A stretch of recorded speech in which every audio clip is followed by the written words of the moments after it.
A service of KIBMradio.com, the Internet's home for an all old-time radio.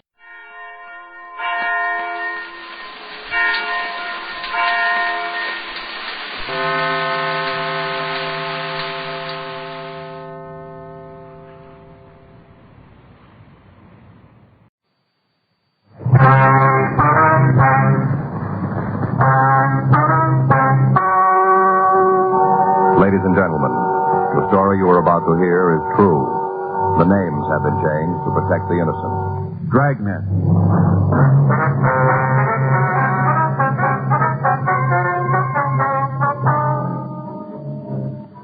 You're a detective sergeant. You're assigned to forgery detail. For the past several months, a man posing as an actor has been passing worthless checks in your city. You've got a description of the suspect, but no lead to his whereabouts. Your job, get him.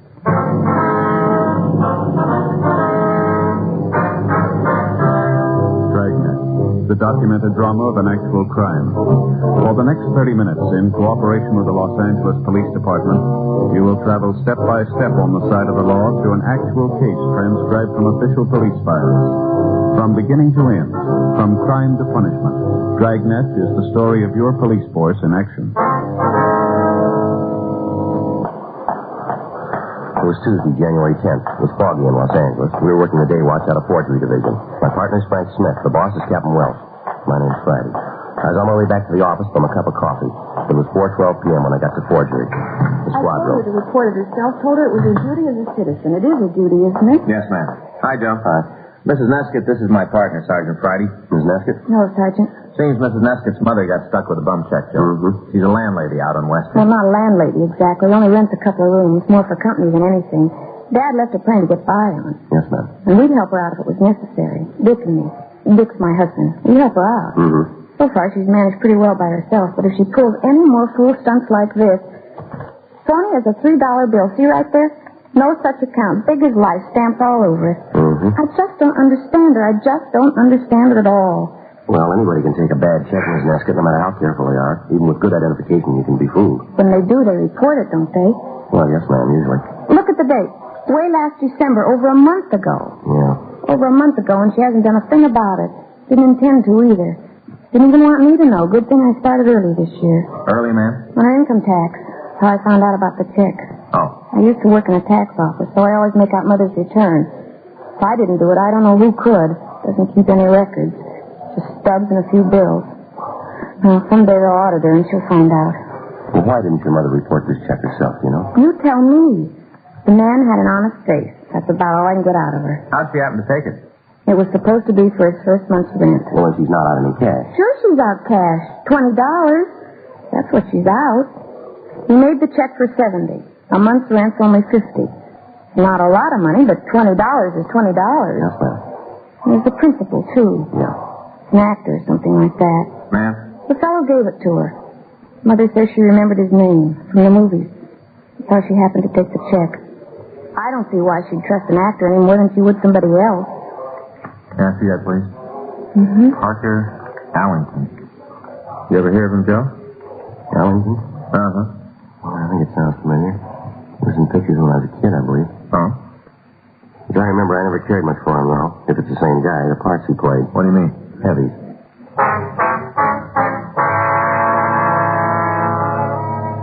We ran the name Parker Allington through R&I, and we turned up one package listing a drunk arrest in 1935. We called the Screen Actors Guild to see if they could help locate him. They said they'd check, and they asked us to call back in an hour.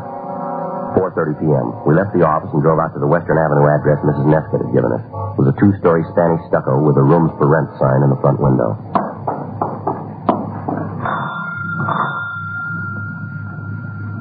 Somebody's coming. Mm-hmm. Yes. Miss Crimp? Yes. We're police officers. This is Frank Smith. My name's Friday. Police officer? That's right, ma'am. Anita. Beg pardon? My daughter, Anita. She sent you. Yes, ma'am. I told her not to. She never does anything I tell her. Never has. Be all right if we come in? Living room's a mess. Don't worry about it, ma'am. I was just putting away the ornaments from the tree. It was raining last week when I took it down, and I couldn't get out to the garage. Yes, ma'am. I won't press any charges. Well, that's up to you. Not against that poor man, I won't. And you can't force me to press charges. No, ma'am. Suppose you tell us about the check. Isn't much to tell. Your daughter says this man Allington gave it to you for rent. Here, and get that box out of the way so you'll have some place to sit. I'll take care of it, then. All right, I'll put it here. Oh, yes, fine, thanks. The check was for rent, is that right? That's right. When did you take it? Last month sometime. A week or so before Christmas. The date's on it, isn't it? December 9th. Oh, that's what it says. Have you ever seen Allington before? You ever met up with him? Not in person. I may have seen him in pictures. He said he'd been in a lot of pictures. He seems familiar. Well, now, ma'am, how'd he happen to come here to rent a room? We saw the sign out in front of the window. He was living in a hotel downtown and was out this way, was in Sands. Did he mention the name of the hotel? No, I don't think so. What about the people he was visiting? Well, what about Well, them? did he tell you who they were? Well, he may have. I couldn't say for sure. Not now. Now, you said he saw the sign. In the window. Yes, ma'am. He came in and asked about the room, but was still for rent. I showed it to him. Upstairs in front, with a real nice view. He agreed to take it, did he? Straight off. Said he used to live in a house something like this when he first came to California years ago when his wife was alive. Sort of reminded him of better times. That's how he put it. And he gave you this check for the first month's rent. Yes. I suppose Anita already told you. He made it out for $20 extra. Why was that? Well, he needed some cash money to hire a cab and move his things out here. And you gave him the cash, $20. I couldn't turn him down. Why not? Well, he just seemed honest, that's all. You can tell when a person's honest. Yeah, sometimes. And he was so anxious to get the room. He wanted to be all moved in time for the holidays. He wanted to be with people, I suppose. Oh, I felt sorry for him. Did you ask for any identification? Oh, no, there wasn't any reason. I recognized his name. Besides, he was going to be living here. If there wasn't anything wrong with his check, he'd be around to make it right. And you never heard from him again? Now, that doesn't mean he was trying to cheat me.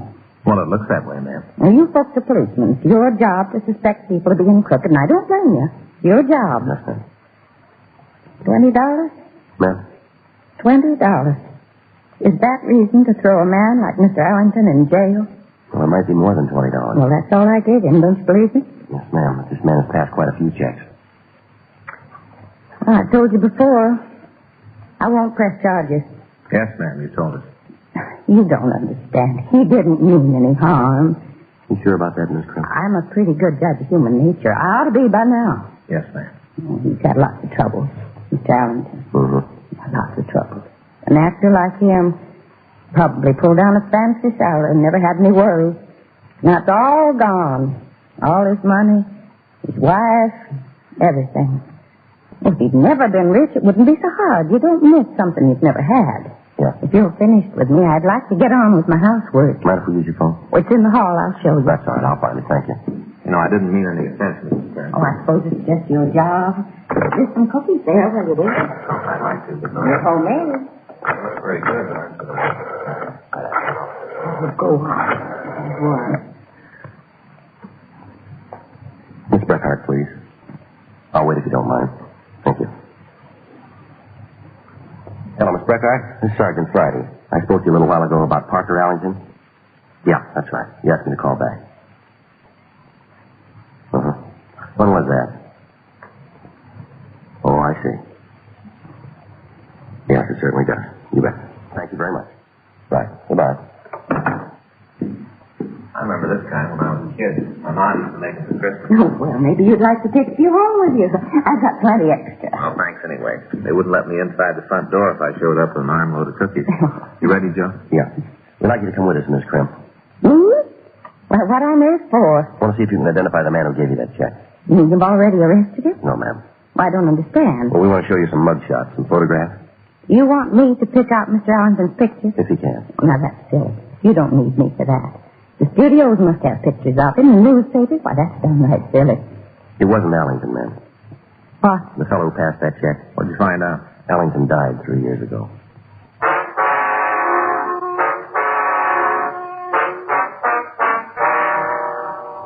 Miss Breckhart at the Screen Actors Guild had checked with a motion picture relief home. They reported that Allington had lived there from 1949 until a heart attack caused his death several years later. We managed to convince Mrs. Crimp that she'd been taken by a professional swindler. Down at City Hall, we showed her mugshots of known bad check artists. No, that's not him. Oh, how about this one? I don't think so. I'm pretty sure not. No, that's not him either. He's older. Well, the picture might be out of date. Even so. Well, that's it. Well, Miss Crimp, Yes? could you describe him for us? Well, he was medium-sized, little taller than you are, maybe. Yeah. how old would you say he was? Oh, about in his 60s. Gray hair. That's right. Any marks or scars? No, not that I noticed. How about his eyes? Beg pardon? What color were his eyes? Well, I couldn't say. He was only there for a few minutes. Yes, ma'am, I He understand. just seemed like an average man. For his age, gentleman, nice-looking, sort of distinguished. Anything else about him? No, except for his expression. What do you mean? He was kind of sad, unhappy, like he'd been through a lot. Guess that won't help you, though. It might. Is that all? Yes, ma'am. We'll take you home now. Officer, Yes, ma'am. would you mind doing me a favor? I'd appreciate it. What is it, Miss Crimp? Don't tell my daughter about all this. I mean that it wasn't Mr. Allington, that I let somebody trick me. She'd say it proves that I'm not able to take care of myself. I'd never hear the end of it. She treats me like a child, as it is. Now, you don't have to tell her, do you? No, ma'am. I'd sure appreciate it. Not that she doesn't have my best interests at heart, but nobody likes to be criticized all the time, especially by their own flesh and blood. You got any children, Sergeant? No, ma'am. Well, then you don't understand how I feel. Yes, ma'am. Maybe I do. You couldn't.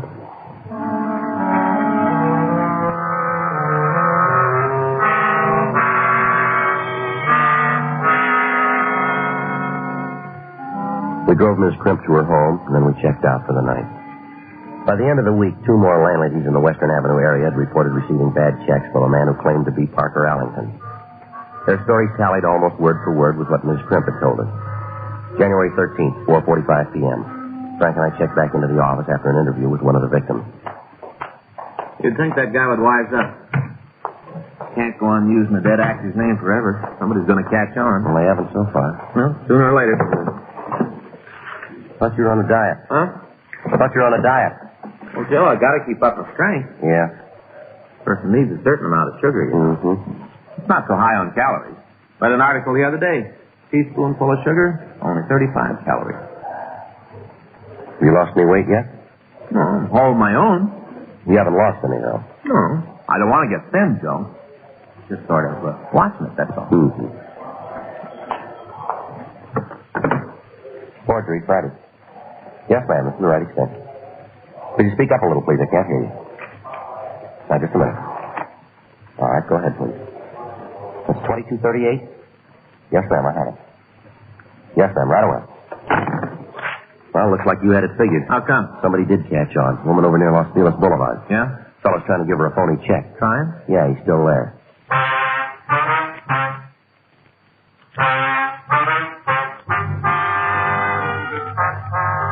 Frank and I drove out to a side street just south of Los Feliz Boulevard. It took us 20 minutes to get to the house. When we pulled up in front of the place, a lady was standing on the porch. She spotted our car and walked down the steps.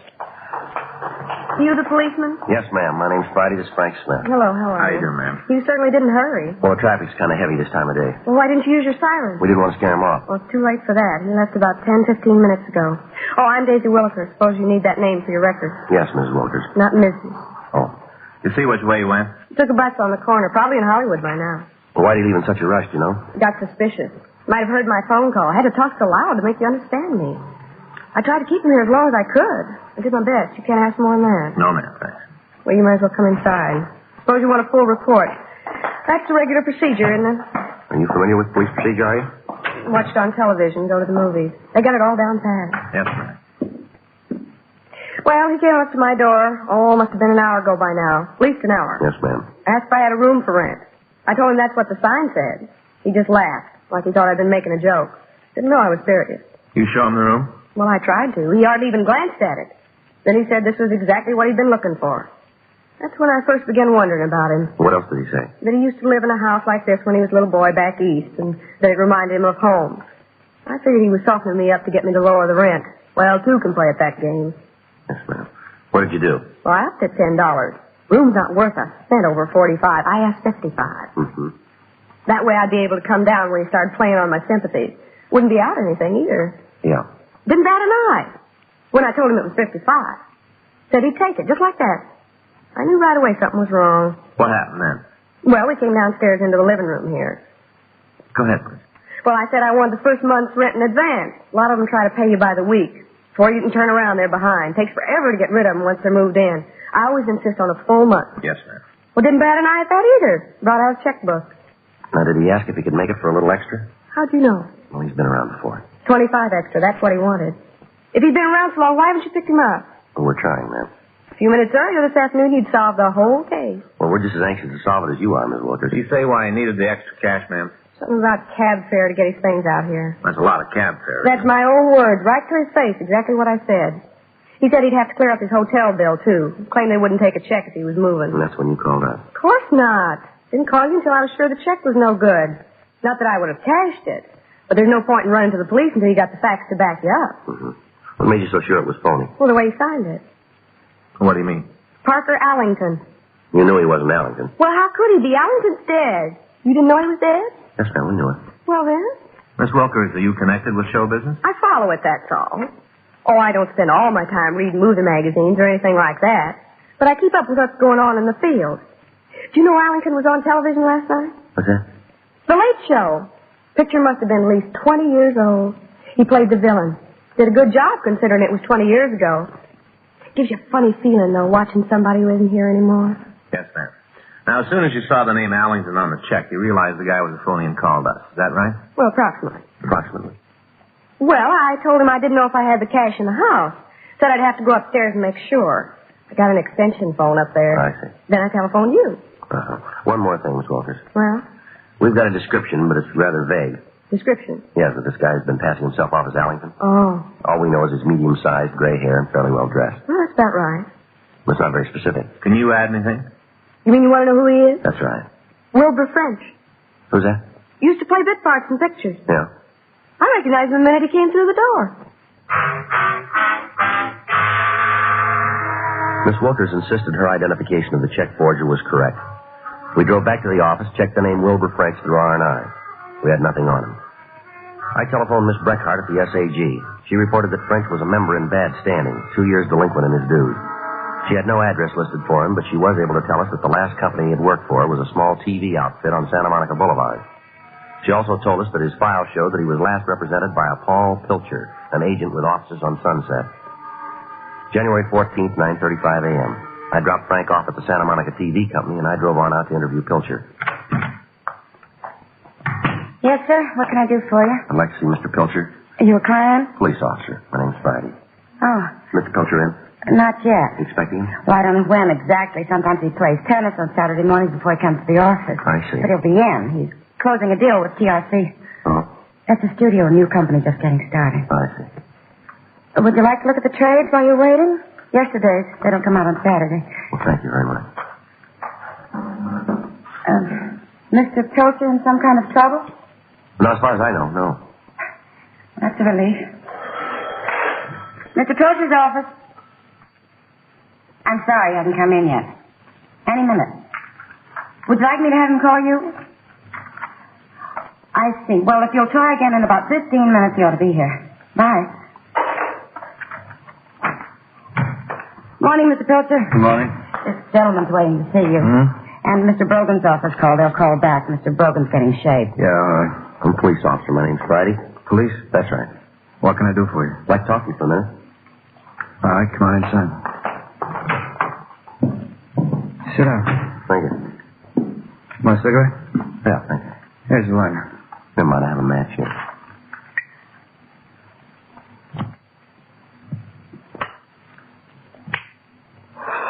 Well?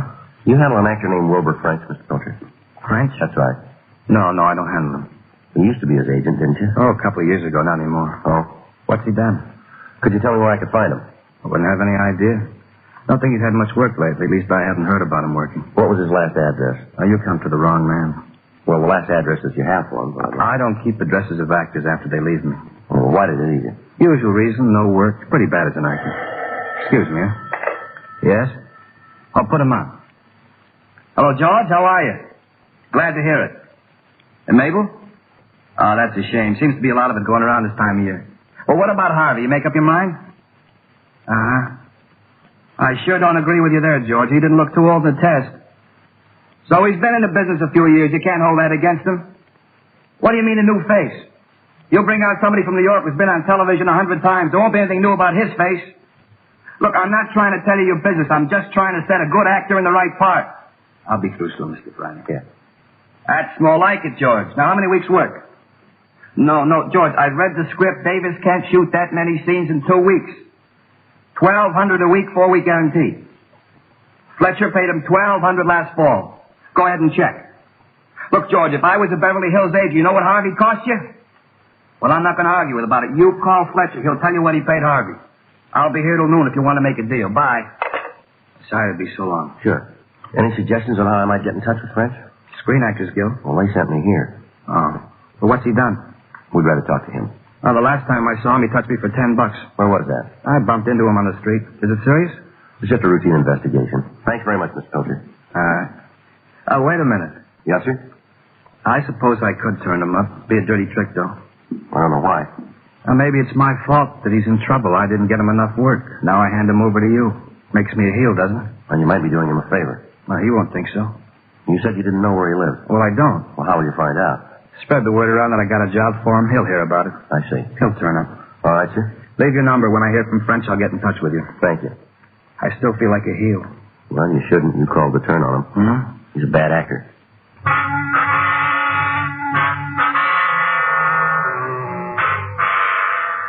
I left Pilcher's office and picked up Frank.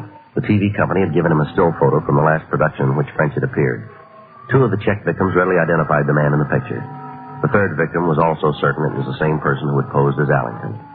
January 16th, 3:32 p.m. Paul Pilcher telephoned the office. He told us French was living at a hotel in Hollywood on Selma Avenue. When we got there, the desk clerk said French was in his room, 17B. This is it. Yeah. Who is it? I'd like to talk to you, French. Just a minute. Yeah? We're police officers. I'd like to ask you some questions. Downtown. What is this, a gag? No, it's no gag. Well, anybody can get hold of a badge. Who sent you? Mike? Sammy? Come on, let's go, French. Knock it off. I've been in too many pictures. I can tell actors from cops. You ever hear of Parker Allington? Yeah, I've heard of him.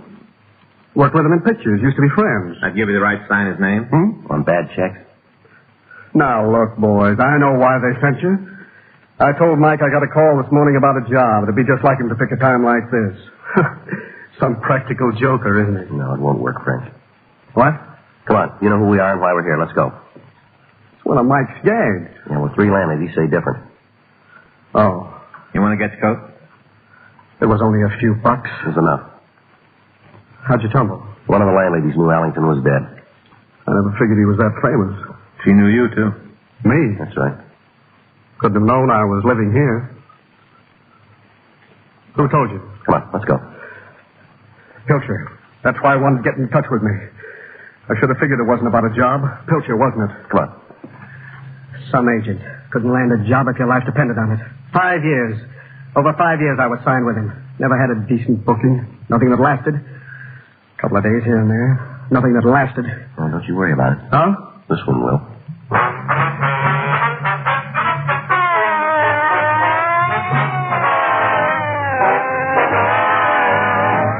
Wilbur Carl Flicker, also known as Wilbur French, was found guilty on 3 felony warrants charging forgery. He was sentenced to the state prison as prescribed by Section 470 of the California Penal Code for a period of 1 to 14 years. Dragnet is a presentation of the United States Armed Forces Radio Service.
hear is true. The names have been changed to protect the innocent.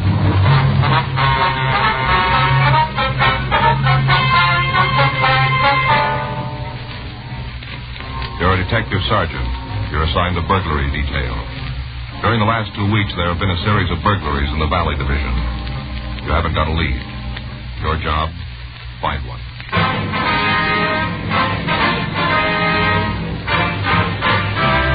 Dragnet, the documented drama of an actual crime. For the next 30 minutes, in cooperation with the Los Angeles Police Department, you will travel step by step on the side of the law through an actual case transcribed from official police files. From beginning to end, from crime to punishment, Dragnet is the story of your police force in action. It was Wednesday, September 9th. It was hot in Los Angeles. We were working the day watch out of burglary division. My partner's Frank Smith. The boss is Captain Bernard. My name's Friday. We're on our way out to a recently completed housing project in the valley. It was 10:13 a.m. when we got to the corner of Moore Park and Victory. Mayflower Homes. This one right here, huh? Yeah, 224. I guess they haven't sold them all yet. Mm-hmm. $500 down, not too bad. Pretty nice houses. You thinking of getting a new place? Oh, I was thinking. Kids are shooting up. We could use a little more room. Mm-hmm. Just what Faye always wanted. House nobody else has lived in. Well, someday, maybe. Yeah. Yes, sir? We're police officers. It's Frank Smith. My name's Friday. Oh, how do you do? Hi. Somebody reported a burglary at this address. Are you Sam Brighton? Yes, sir, that's me. Mm-hmm. Would you show us where he broke in, please? Oh, yes, sir. It's in the front bedroom. Just this right here. That's it, yeah. Just off the hall here. Mm-hmm.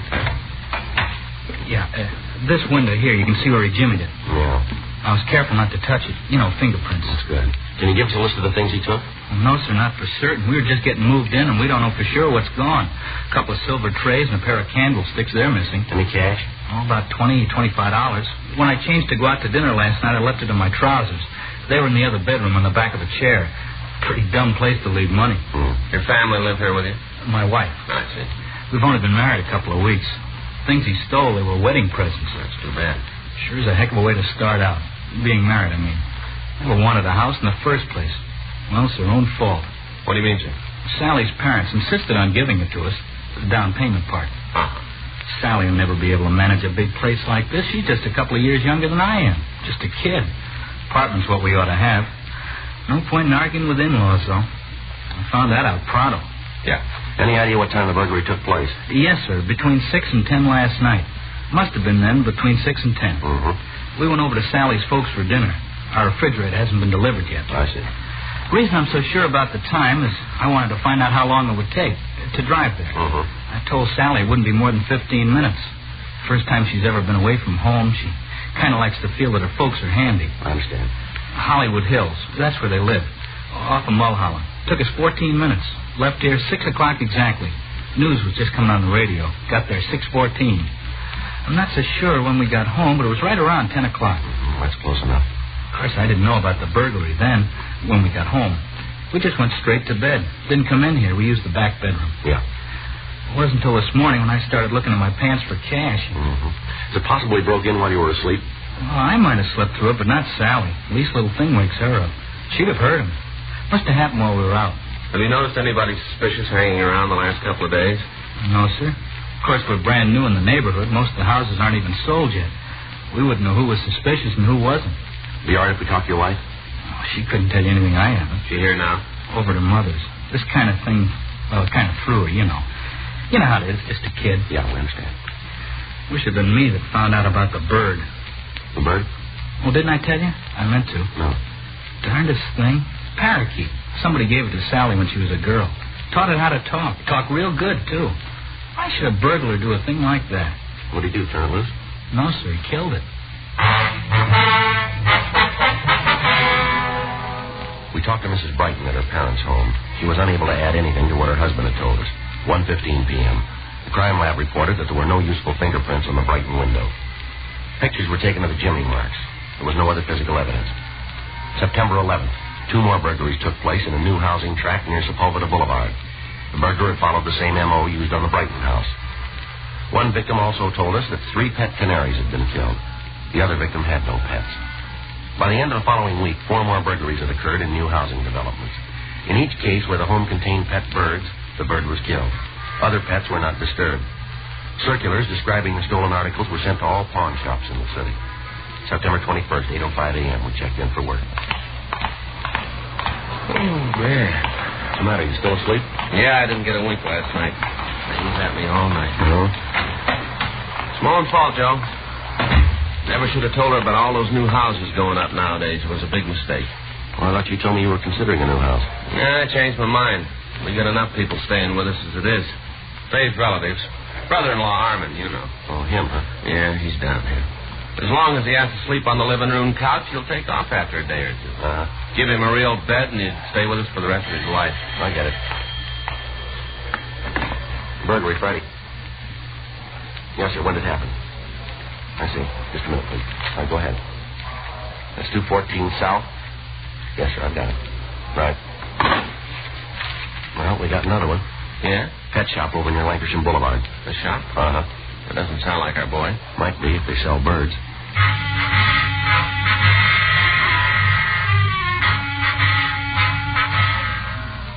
We left the office and drove out to the Biggs Pet Shop on a side street in North Hollywood.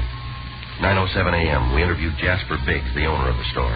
He told us that during the night, the back door had been forced open. $17 was missing from the cash register. Money ain't important, you understand. Not that anybody likes being robbed. Yes, sir, we understand. Besides, it's happened before. That's why I keep this sign up here on the register that tells them how to open it. I see. A couple of years ago, a fella broke in and wrecked the machine trying to get it open. That cash register's worth a whole lot more than anything I keep in it. Shut up over there, all of you! Dang much racket in here, a person can't even think. Now, where was I? Oh, yeah, about the money. Now, like I said, it don't matter, the $17. Yeah. Birds is different. They do matter. Sir? Well, he killed all of them, every last one. I see. Parakeets, canaries, parrots. Mm-hmm. Parakeets and canaries, now, they don't matter. I can replace them. Insurance will take care of it anyway. Them parrots is another story. It's a different story entirely. Yes, sir. 2 of them was on consignment, worth over $100 apiece. $100! Bet you never figured birds run that high, did you? No, sir. Well, they do. Parrots, anyway, some of them. And what's more, my insurance don't cover birds on consignment. How do you like that? Huh? Check with the fellow who sold me the policy right after I called the police. Says birds on consignment aren't covered. Loophole. That's what it is, loophole. Yes, sir. Probably somebody wanting to buy them parrots. Be just my luck. Biggs Pet Shop. Who? Oh, yeah. Yeah, they're still here. Just a minute. It's for you. Thank you. This Friday. Yeah. Okay, give me that address. All right, I got it. As soon as we can. Right. We got another one? Tracked off Riverside Drive. Same routine. One thing's different. Yeah.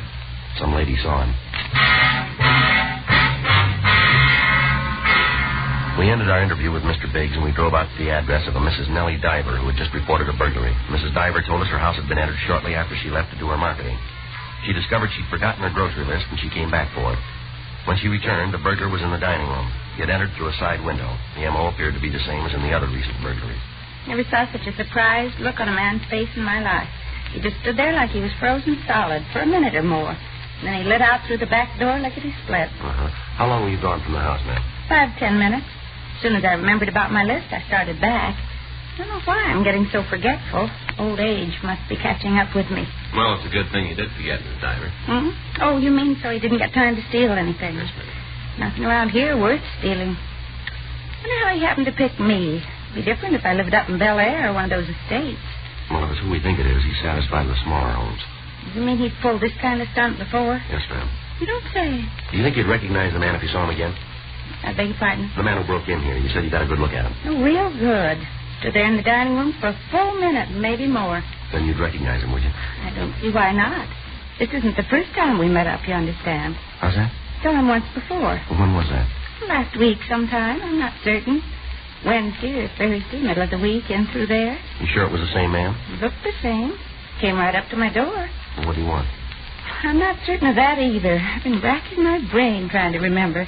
So many fellas around here last week, 2 or 3 milkmen trying to sign me up. A couple of people wanting me to take newspapers, 3 or 4 asking about dry cleaning, somebody selling rugs.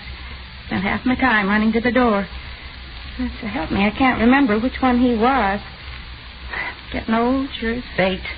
You think he was just pretending to be a door-to-door salesman of some kind or other? Seems to me they were all trying to sell something. It's what always happens when you settle in a new location. Yes, ma'am. What if you'd mind coming downtown with us for a little while? No, I wouldn't mind. What for? We'd like to show you some photographs, see if you can pick the man out for us. Right now? If you could, yes. Well, you just give me a minute to get my hat and change Henry's water. Henry? My canary out in the kitchen. Oh. Haven't you noticed the way he's been... Oh, that's funny. Ma'am? He's usually singing up a blues streak this time of day.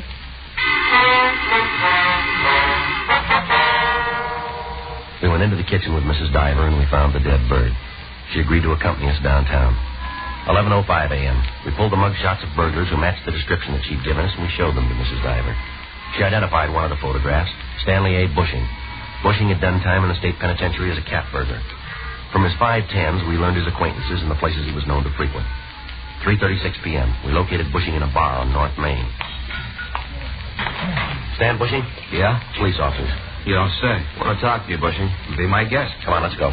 What's the matter with right here? Joint don't get noisy until later on. Why not right here? Where were you last night? What time? All night. And this morning, 8 o'clock this morning. Why do you want to know? All right, come on, let's go. Well, give me a chance to finish my beer, will you? Look, you boys want to know where I was last night? All right, I'll tell you. I just want to know why, that's all. You been up the valley lately? Well, come on, how about it? Oh, that's why you're after me. Oh, you think I've been pulling those house crawls? What do you know about them? Well, I read in the papers. You know more than that. I do? There was another one this morning. That's news to me. That's so. Yeah, I haven't bought a paper yet today. Lady saw you. Huh? Right after you broke in. Me, huh? She says it's you. Well, she needs glasses. Well, we don't think so. Look, you'll never make it stick. We're going to try, fella. I'm clean, not even on parole no more. It won't be parole this time. It won't be anything. Oh, come on, Bushing, quit stalling. Look, don't get yourself in an uproar. Take it easy. You'll live longer. Suppose I got an alibi. Well, we'll try it for size. For all night and this morning. Go on. I was with friends. We got a lady who says different. I got a lot of friends. Yeah, Tom. we know you're friends. We'll settle for the lady. 10:30 last night till 9 o'clock this morning with them every minute. Where? You ain't going to like it. Where were you? You're going to look pretty foolish. Come on, let's have it, Bushy. Drunk tank, Lincoln Heights Jail.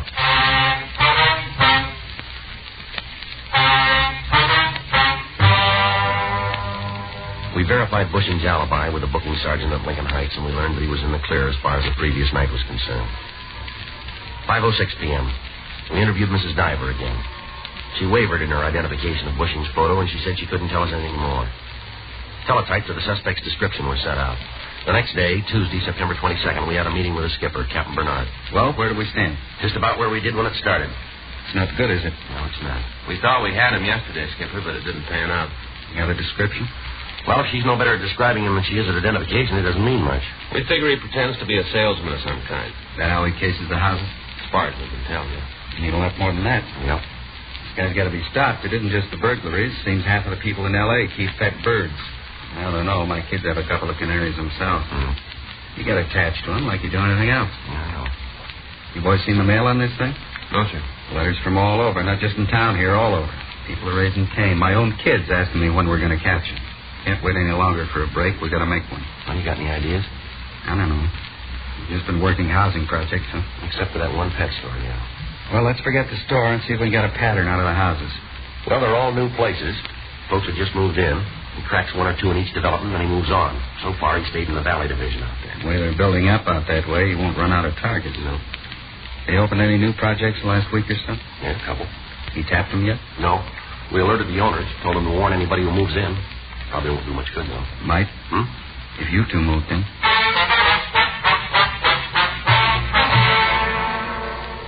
Wednesday, September 23rd. We drove out to a new tract just off Coldwater Canyon Boulevard. It was called White Manor Homes. We found the tract office near the main entrance, and we went inside. Gentlemen, what can I do for you? Are you interested in owning a new home? We're police officers, sir. This is Frank Smith. My name's Friday. Police? That's right, sir. Well, I don't think I've had any parking tickets lately. We're from burglary. Oh, about the Birdman, I suppose. How's that? Yeah, that's what they call him in the papers, you know, the Birdman. Yes, it's about him. He hasn't been around here. Well, no, sir, not as far as we know. Well, that's a relief. Not that it makes much difference. You're in charge of this project, are you, sir? Yes, sir. My name's Simple, Forrest Simple. I've got a card right here on the desk. That's all right, Mr. Simple. I own White Manor Home. I see. I guess I should say me and the bank. We own it together. Yes. It's all going to belong to the bank, though, the way things are going. Been open nearly a week now. I haven't sold a single house. Haven't even had a decent offer. Oh, what's the trouble, sir? Now, you know what's the trouble just as well as I do. Birdman, that's the trouble. Folks just aren't going to move into any new developments until he's caught. Sent me a circular last week, the police department. I'm supposed to warn anybody who buys from me. Put them on their guard. Yes, sir. Don't need any warning. They're scared off as it is. 3 months ago, I'd be half sold out by now. Seems to me you fellows are dogging it. Now, I'm not telling you your business, mind you, but it seems to me you should have picked him up before this. Yes, sir. Maybe you can help us. How's that? Well, the sign out in front says that 2 of your houses are furnished. Is that right? Oh, that's just for display. Wester's department store did it. Figures it's good advertising. Yes, sir. Of course, I don't sell them furnished, just for display. We'd like to use one of them for a few days. Use one? Yes, sir. Yeah, I'm afraid I don't follow you.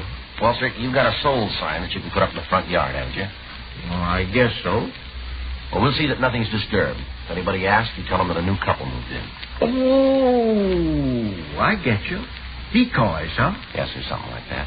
Well, I don't know. Department store might not go for the idea. Well, we'll clear it with them. Well, if it's all right with them. Thank you. How long do you suppose it'll take? How's that? To catch him. Well, your guess is as good as ours, if it works at all.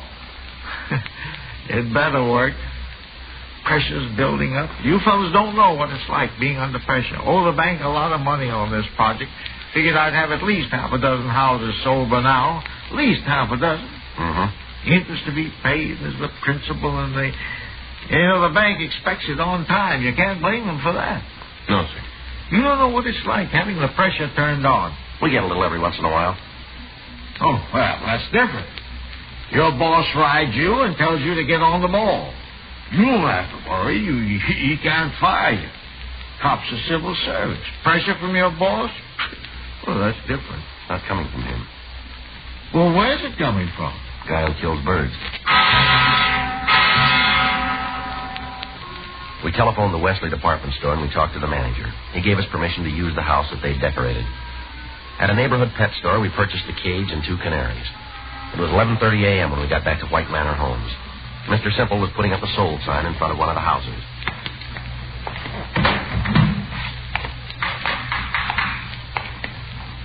What you got there? Oh, canaries, huh? Yes, sir. Well, here's the key. In case you want to lock up. Door's open now. Thank you. Want me to spread the word? What's that, sir? That I've sold this place? We'd appreciate that. Okay, I'll see that it gets around. Thank you.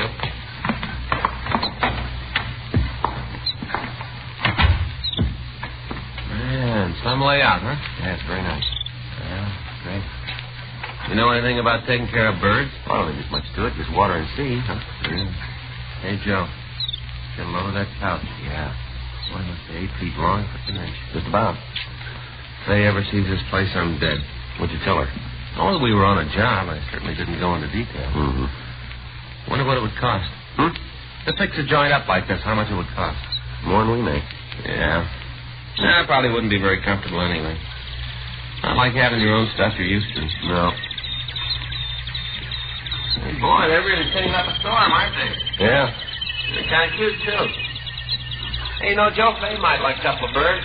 They're good company for her when the kids are in school. Well, maybe you can have those. I never thought of that. If he doesn't get them first. No one came by the house that afternoon or that evening. At 6 p.m., Frank went home.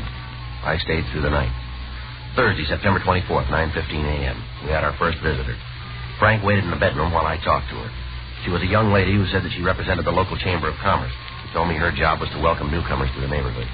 She gave me some maps and a book of coupons which could be exchanged for free introductory gifts at various stores in the vicinity. During the rest of the day, we had 4 more callers. 2 newspaper agents, a representative from a dry cleaning establishment, and a charity worker. As far as we could tell, they were all genuinely fond of birds. 4:45 p.m., a small old truck pulled up in front. Look, coming up the walk. Pretty close to Miss Diver's description, isn't it? Yeah. Want me to get out of here? Yeah, better if he only sees one of us, huh? Right. Okay.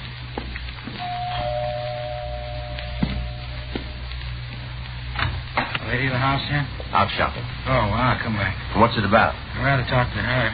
Why? I'd like to take over your yard. Hmm? I'm a gardener, mister. Oh. Well, I'm the one to see about that. Why not? Ask a man for a gardening job. He says he'll do it himself, weekends and after work. Don't understand how much work it'll be. Wife knows better, knows her husband, too. She's the one hires me. Well, maybe I'm different. It's a pretty big yard. Plan on spending my weekends on my back. I don't blame you. Come on inside for a minute. Yeah, sure. How much would you charge for a yard this size?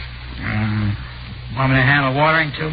No, I guess we can take care of the watering. Well, I'll come once a week, then mow the lawn, look after your flowers, do weeding, planting. Well, we're pretty well landscaped now. Well, you'll want some of your own plants. Could use a couple more roses alongside there. That's possible. What's the matter? No, I'm just looking around. Swell place you got here. How much for the yard work? $25 a month. Nice, Steve. Big yard, said so yourself. You'd only be here a couple hours a week, you know. Oh, 25 is the best I can do. You think it over. I got to be sure now. How about 20? Sorry, mister. Not worth any more than that. Got plenty of gardeners for 20, you know that. Up to you. Ain't got any other jobs in this neck of the woods. I have to drive all the way out here. How'd you happen to find us then? I say, how'd you happen to find us then? Well, I heard about this project. I thought more of them would be sold by now. Guess you're the only people moved in, huh? Right. Yeah, I thought there'd be more. Probably will be before long. Well, if I pick up any other customers in the project, I might come down. 25 for now. Ready, can't swing that. Well, you think it over. I'll drop back there, so. Somebody here most of the time? Most of the time, yeah. I'll drop back. Oh, shut up, will you? What?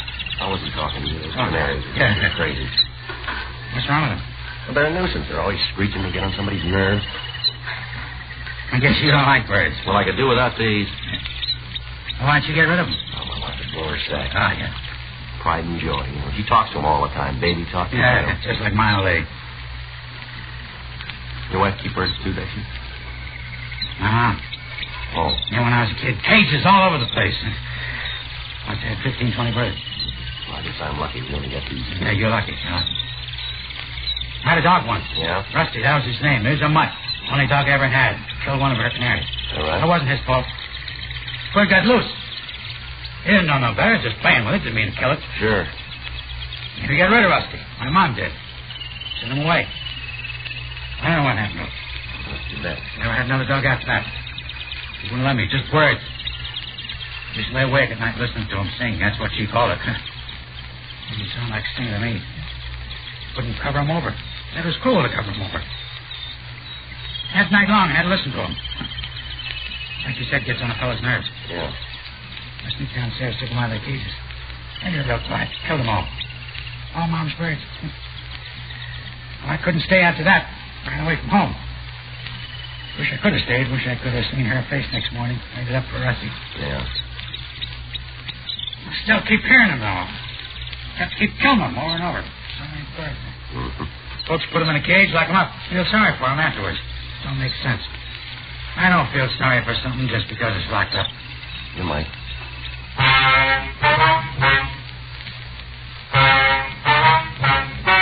The story you've just heard is true. The names were changed to protect the innocent. On November 12th, the hearing was held in Department 98, Superior Court, State of California, in and for the County of Los Angeles.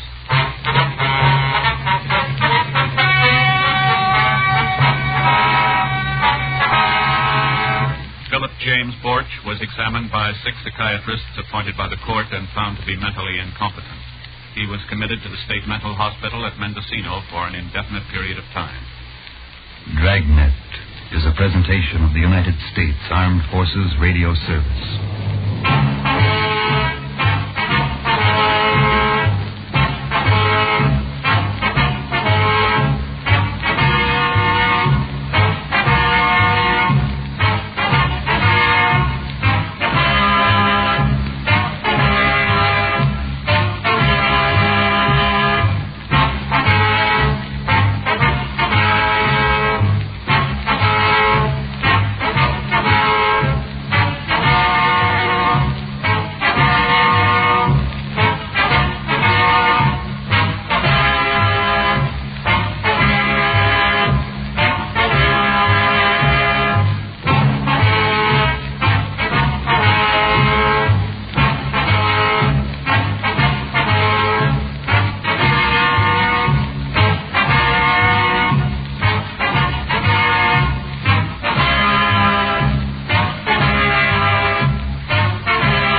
Ladies and gentlemen, the story you are about to hear is true. The names have been changed to protect the innocent.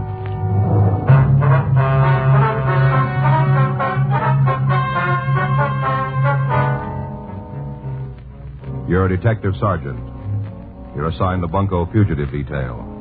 A pawnbroker tells you he suspects a swindle. He isn't sure. Your job? Check it out.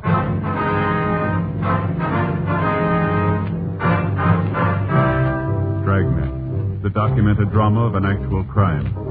For the next 30 minutes, in cooperation with the Los Angeles Police Department, you will travel step by step on the side of the law through an actual case transcribed from official police files. From beginning to end, from crime to punishment, Dragnet is the story of your police force in action.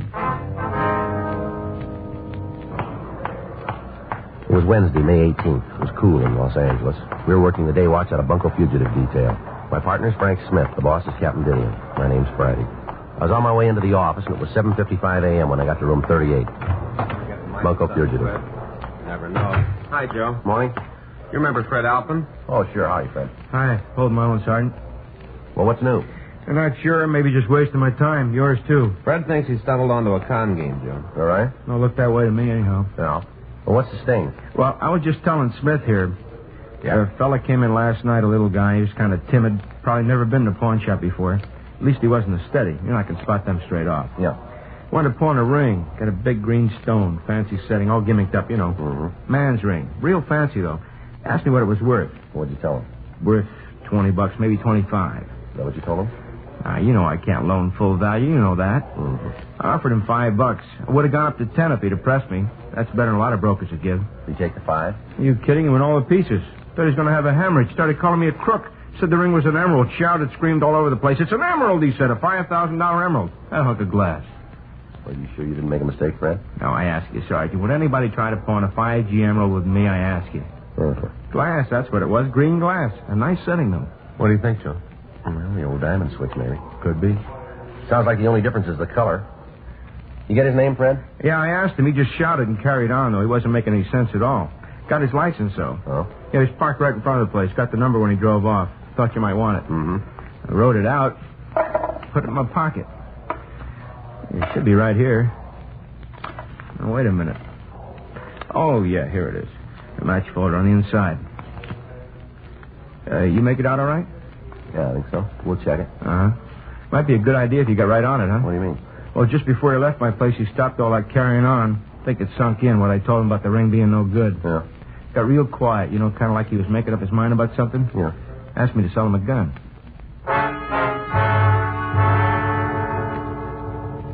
Fred Alpin gave us a description of the man who had tried to pawn the ring. We called our branch of DMV and asked them to check the license number. They came up with the information that the automobile bearing that license was registered in the name of Garfield Hunt at 221 North Selma Avenue, Hollywood. 9:03 a.m. Frank and I drove out to talk to him. Well, it sure is a clear day. Look at those hills, Joe. Well, I read in the paper you can see for 40 miles. Yeah, I bet. Morning. Who are you? What do you want? Is Mr. Hunt here? No. No, he's not here. Well, he lives here, doesn't he? Who are you? Oh, I'm sorry, ma'am. We're police officers.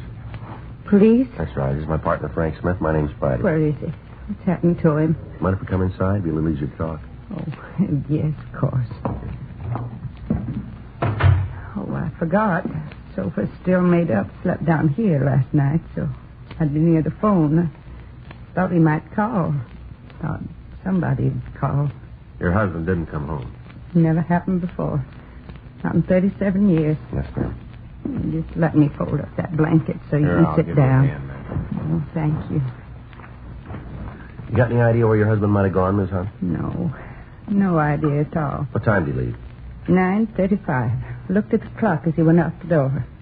Couldn't believe it. Not like Gar to go out that late. We're usually in bed by 10. Yes, ma'am. Promised me he'd only be gone now. Promised me he'd be back by 10:30 for sure. I see. Never heard a word from him after that. Not a word. What do you suppose happened to him? We're sorry we don't know, Miss Hunt. Well, you must have some notion. Sorry, we don't. You said you wanted to talk to him. Just a few questions, routine. What about? Well, we'd rather talk to him. You notify the police that he's missing? No, I didn't know what to do. Figured you'd get in touch with me when you found him. Guess I wasn't thinking very good. Never happened before. Yes, ma'am. Are there any friends you might be staying with, relatives? We don't know anybody else from Los Angeles. I see. Just moved out here last winter from Kansas. Children are grown up, settled. Gar sold the business. We moved out here. Kansas winters can be pretty cold. Yes, ma'am. Is your husband retired? Yeah, he should be. He worked hard all his life. He deserves a rest.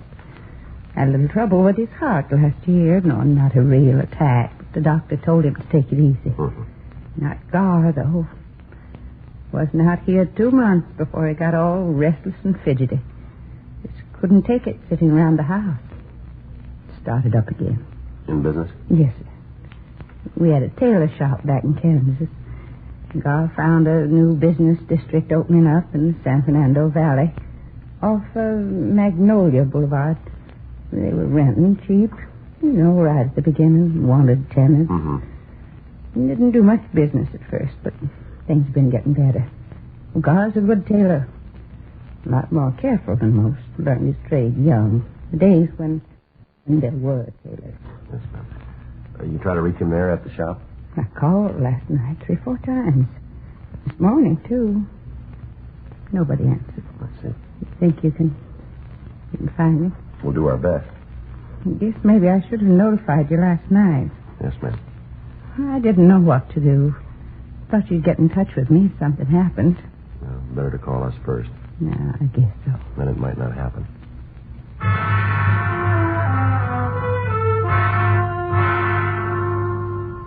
Mrs. Hunt gave us a description of her husband. We advised her to make a formal report at the Valley Division. A local and an APB were sent out. 3:15 p.m.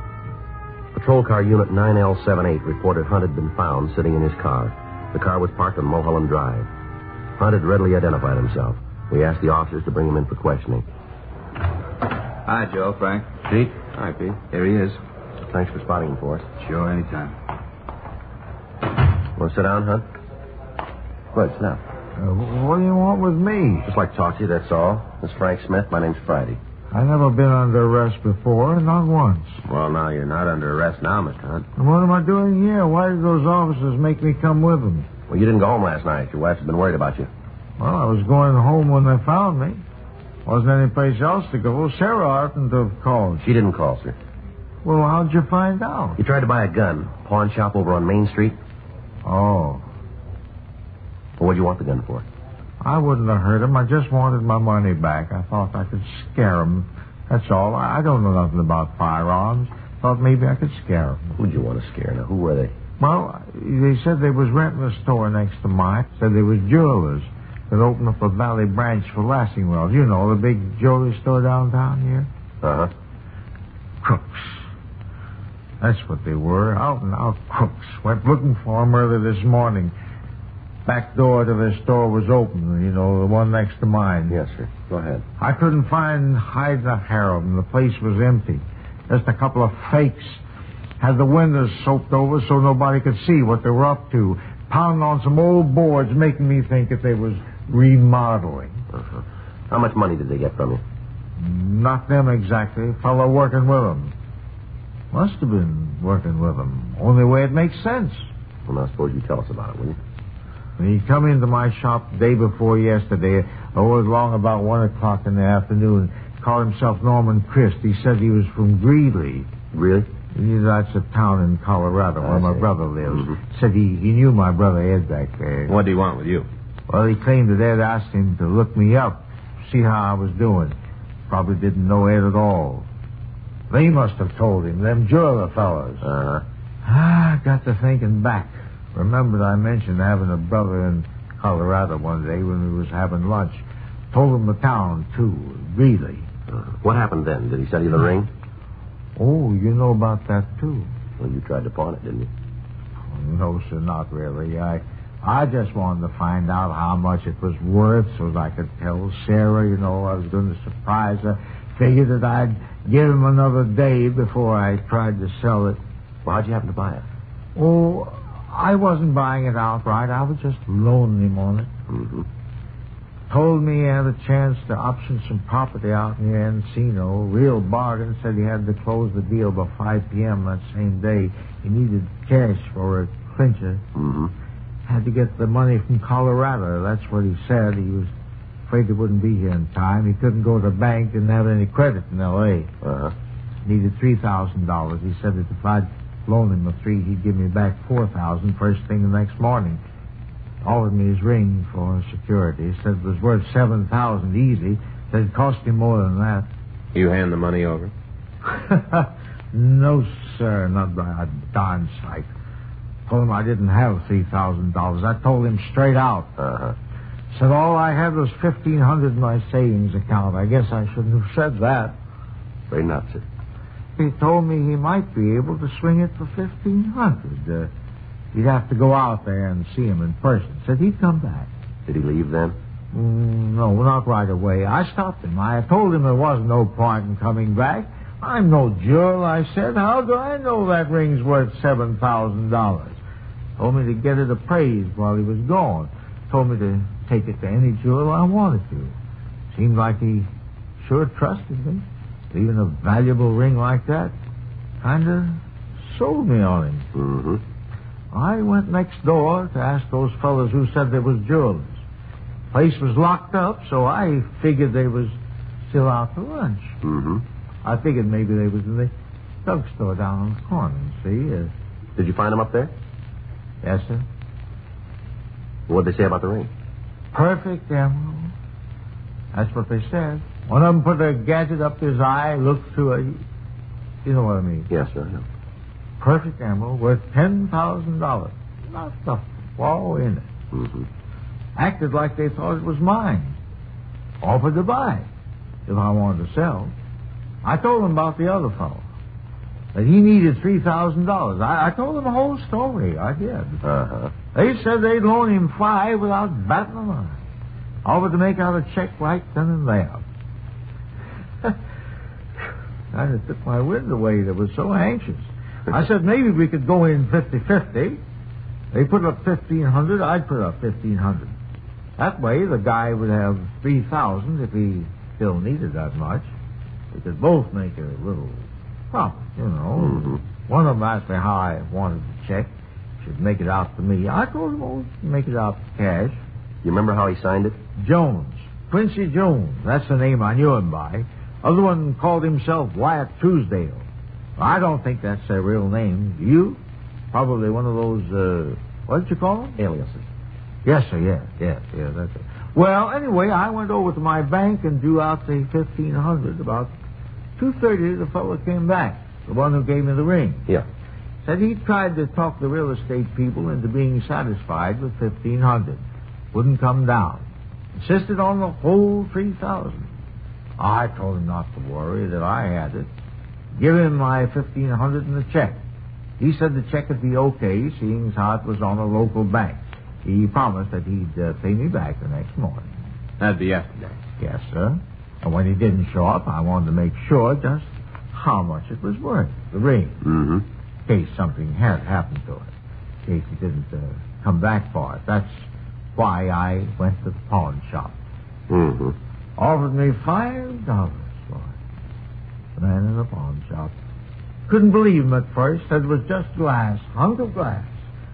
Then a great light broke on me. How I'd been tricked. All of a sudden it come to me. Well, why'd you stay out all night? Why didn't you go home? Well, you see, sir, I couldn't face Sarah. I knew I'd been swindled. $1,500. Every cent that we'd saved. Been married 37 years. It was Sarah's money, too. You know. Mm-hmm.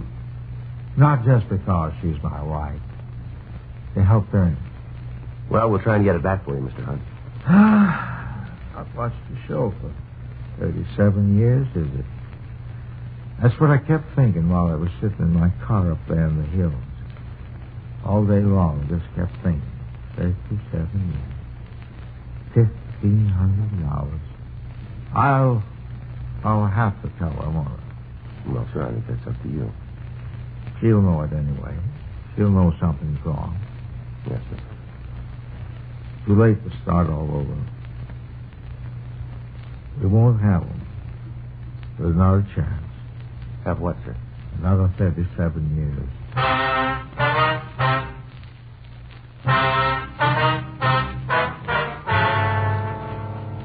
We continued to interview the victim, Garfield Hunt, and he gave us descriptions of the three suspects. The stats office came up with 24 possibles. We showed the mug books to Hunt. He identified two of the photographs, Ernest Wilcoxon and Paul Cleaver. Hunt was positive that Wilcoxon and Cleaver were the men who had rented the store next to his and had pretended to be jewelers. He was unable to find a photograph of Norman Christ, the man who had sold him the ring. We pulled the packages on Wilcoxon and Cleaver. They had both done time for burglary. They had not previously worked with a third person. We called the Lassingwell Jewelry Company. They informed us that they were not opening a branch out in the valley. We checked with the owners of the building in which Hunt had his tailor shop. They told us the adjacent store had been rented on a weekly basis, and that the renters had said they intended to use the space for temporary storage. A local and an APB were sent out on all three suspects. 5:13 p.m. Using the information from their mama sheets, Frank and I began checking various places where Cleaver and Wilcoxon had been known to hang out. 7:12 p.m. We went into the Black Parrot Bar on South Broadway, and we talked to the bartender. Not by them names, I don't know them. Well, maybe these pictures would help.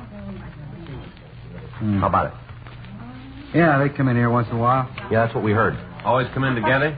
As far as I know. Ever bring somebody with them? Tall, thin fella, about 30, blonde hair? No, just two of them. Never seen them with another guy. I see. What do you want them for? You know how we can turn them up? They ain't here now. We can wait. Won't be in tonight. How do you know? They got money. Well? Big roll. The red-headed one was in yesterday. Quincy Jones. That's what he told me his name was. Yeah. Been running a tab. He paid it up in full. I had plenty left over. Is that right? As long as they're carrying a roll, they don't come to my place. Head for them expensive joints, like out on the strip, places like that. When they've blown their loot, they come back to me and start running up another tab. I called them on it, but what can you do? This is where I get some of their bundles. Uh-huh. You know where they live? Around here somewheres. I couldn't pin it down for you. Who could? How bad you want to find out? What do you mean? It'll cost you a drink. You that thirsty? Oh, not for me. The girl over there in the corner booth, the blonde. Oh, yeah. She knows him. Been out with him a couple of times. I've seen them leave together. All right. I was just kidding about that drink. It's on the house. For you guys and her, too. No, we don't want anything. And we'll pay for hers. It's up to you. Hi. Good evening, miss. You're new, aren't you? Yes, ma'am. This place could stand some new talent. Here, I'll move over. Thanks. Thank you. What's the matter with this side? We're police officers. How do you like that? Ma'am? Horoscope said I was going to meet somebody new today. In the morning paper? Mm-hmm. Didn't say it'd be cops. Oh, your yard plate. Where'd that come from? These guys. You shouldn't call them guys, Jake. Fella buys a lady a drink, that makes him a gentleman. From these gentlemen, that's what you should say. Oh, sure. To your very good health, gentlemen. Now then, what can I do for you? I'm at your service. The bartender says these guys are friends of yours. Oh, I wouldn't say those pictures do them justice, but there is a resemblance. You know them, then? We've met. We weren't formally introduced, but we've met. A lot of people in here. Not the best people in town, maybe. It's not the best bar in town, but it's convenient. I work down the street. Uh-huh. You know where these men live? Huh? Oh, you mean these two so-called friends of mine? Yeah. Am I? Well. Did you ever hear of the North Cross Arms Hotel? Yeah. Well, I haven't been there with them, of course. I'm not sure that's their residence, but Quincy was carrying a hotel key, and one night it fell out of his pocket. I think that was the name on the tag, North Cross Arms. All right. Thank you. Well, thank you for the brandy. Don't mention it. All right, what do we owe you? 6 bits. She drinks good stuff.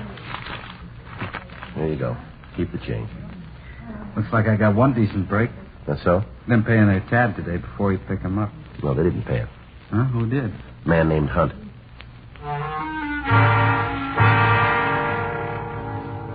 The clerk at the North Cross Arms Hotel told us that two men who resembled Wilcoxon and Cleaver were registered under the names of Jones and Truesdale.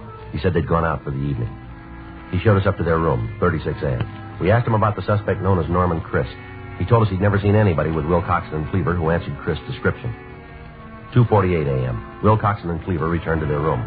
We took them into custody and drove them down to the city hall for questioning. How many times you want to hear? Until we get the truth. Does Hunt say he gave us any money? He never gave us a cent, did he, Ernie? No, we even paid his lunch tab a couple of times. That's right. Always managed to out-fumble us. Owes us a couple of lunches. He paid him back. What? $1,500 buys a lot of lunches. What 15? You got your share. You've been spending all over town. Hunt say he gave it to us? You still had over $600 when we picked you up. Now, where'd it come from? Hollywood Park. Picked 3 long shots yesterday. You want the names of the horses? Where's Chris? Told you before, never heard of him. Who is he? The guy you worked the game with. Never heard of him. You want to take this rap yourself? What rap? Why'd you rent that store out in the valley? Store? We showed him your mug shots, the man you rented it from. He made you. You want it in person? How about it? Guess they got us there, Ernie. Yeah. We were going to open up a bookie joint. Is that right? Yeah, we changed our minds, looked the situation over, decided it might get a little warm out in the valley, and cleared out. Bookie joint, huh? That's right. Not a jewelry store. What are you talking about? Us? Jewelers? Ernie and me? That's what you told Hunt. Nothing of the kind. Laid it on the line. Told him we were bookies. Just between us, he was kind of pleased about it. Likes to play the horses himself. Liked the idea of being able to lay a bet so convenient. You're a liar. Now, look. Say, maybe that's what happened to his money. Maybe he lost it on a nag. Come on, let's try it again. Now, why'd you rent the store? You're going to get the same answers. Same questions, same answers. It's a waste of time. We got plenty. 72 hours. That's all you got. You can hold us on suspicion for 72, then you can turn us loose unless you prove something. We'll prove it. How? We didn't take any money from Hunt. Nobody says we did, even him. If he was a mark for this, what's his name, Chris? That's right. How do you wrap us into the package? Hunt never saw us with him. Nobody saw us with him. We'll find somebody. 72 hours and you got to turn us loose. That's the law. Is that right? We know the law. Why'd you break it?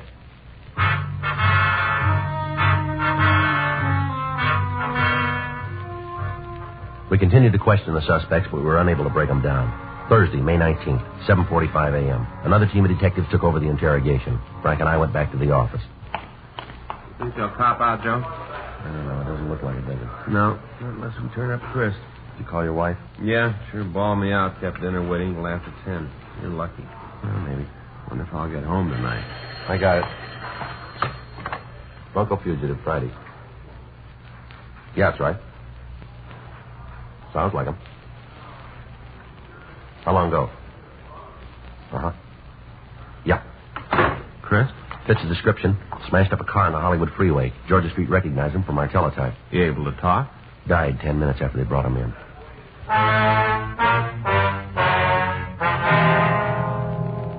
At the morgue, the victim, Garfield Hunt, identified the body. He was positive it was Norman Christ, the man who had sold him the ring. Wilcoxon and Cleaver were also shown the body. They denied it they'd ever seen Christ before. The next day, Friday, May 20th, the evidence against Wilcoxon and Cleaver was taken to the district attorney's office. The complaint was refused. The evidence was deemed insufficient to bring the matter to trial at this time. Wilcoxon and Cleaver were released. 6:05 p.m. Frank and I got ready to sign out. Well, that really tears it. Sure does. The DA's office knows they're guilty. We know it and can't do a thing. Yep. I guess we've been wasting our time, Joe, just fanning the ball. Well, I'll tell you, we've spotted them, and they're going to stay spotted. Yeah. Next time they move in on a mark, we'll make it stick. It wouldn't be very smart of them to try it twice. They're not smart. Huh? They tried it once.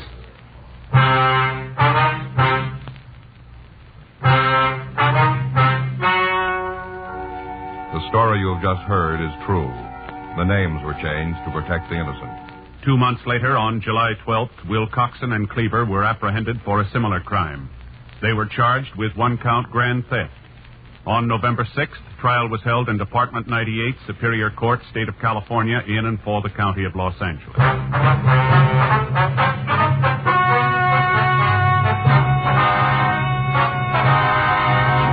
Ernest T. Wilcoxon and Paul Cleaver were found guilty of 1-count grand theft and were sentenced to a term prescribed by law. Grand theft is punishable by imprisonment in the county jail for a period of not less than 1 year, or for a period of from 1 to 10 years in the state penitentiary.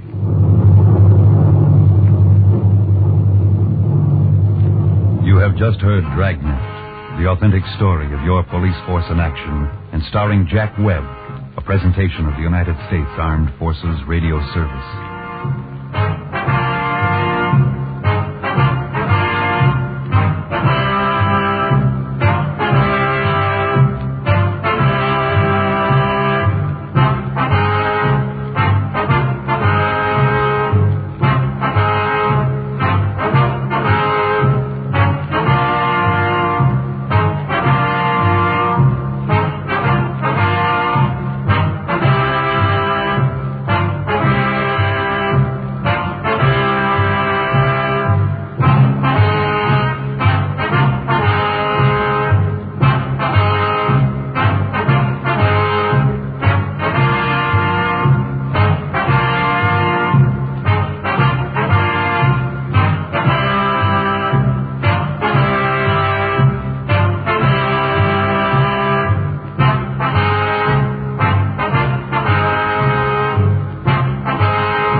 the names have been changed to protect the innocent.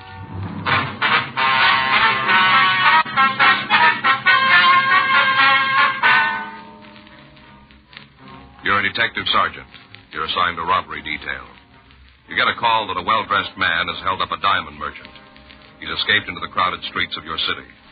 Your job? Get him.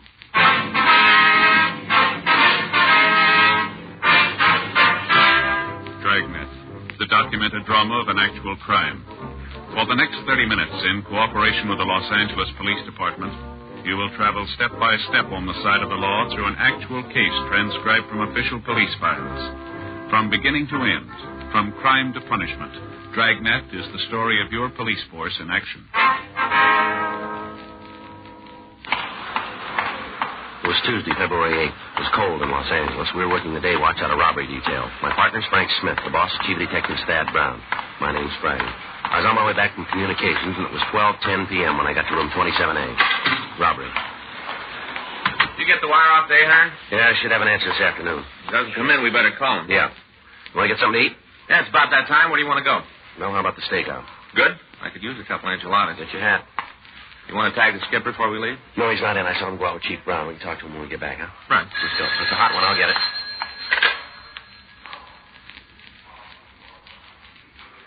Sauce? Yeah, diamond merchant just hit for a load of unset diamonds. Big score? It'd buy a group of enchiladas. Huh? $80,000 worth.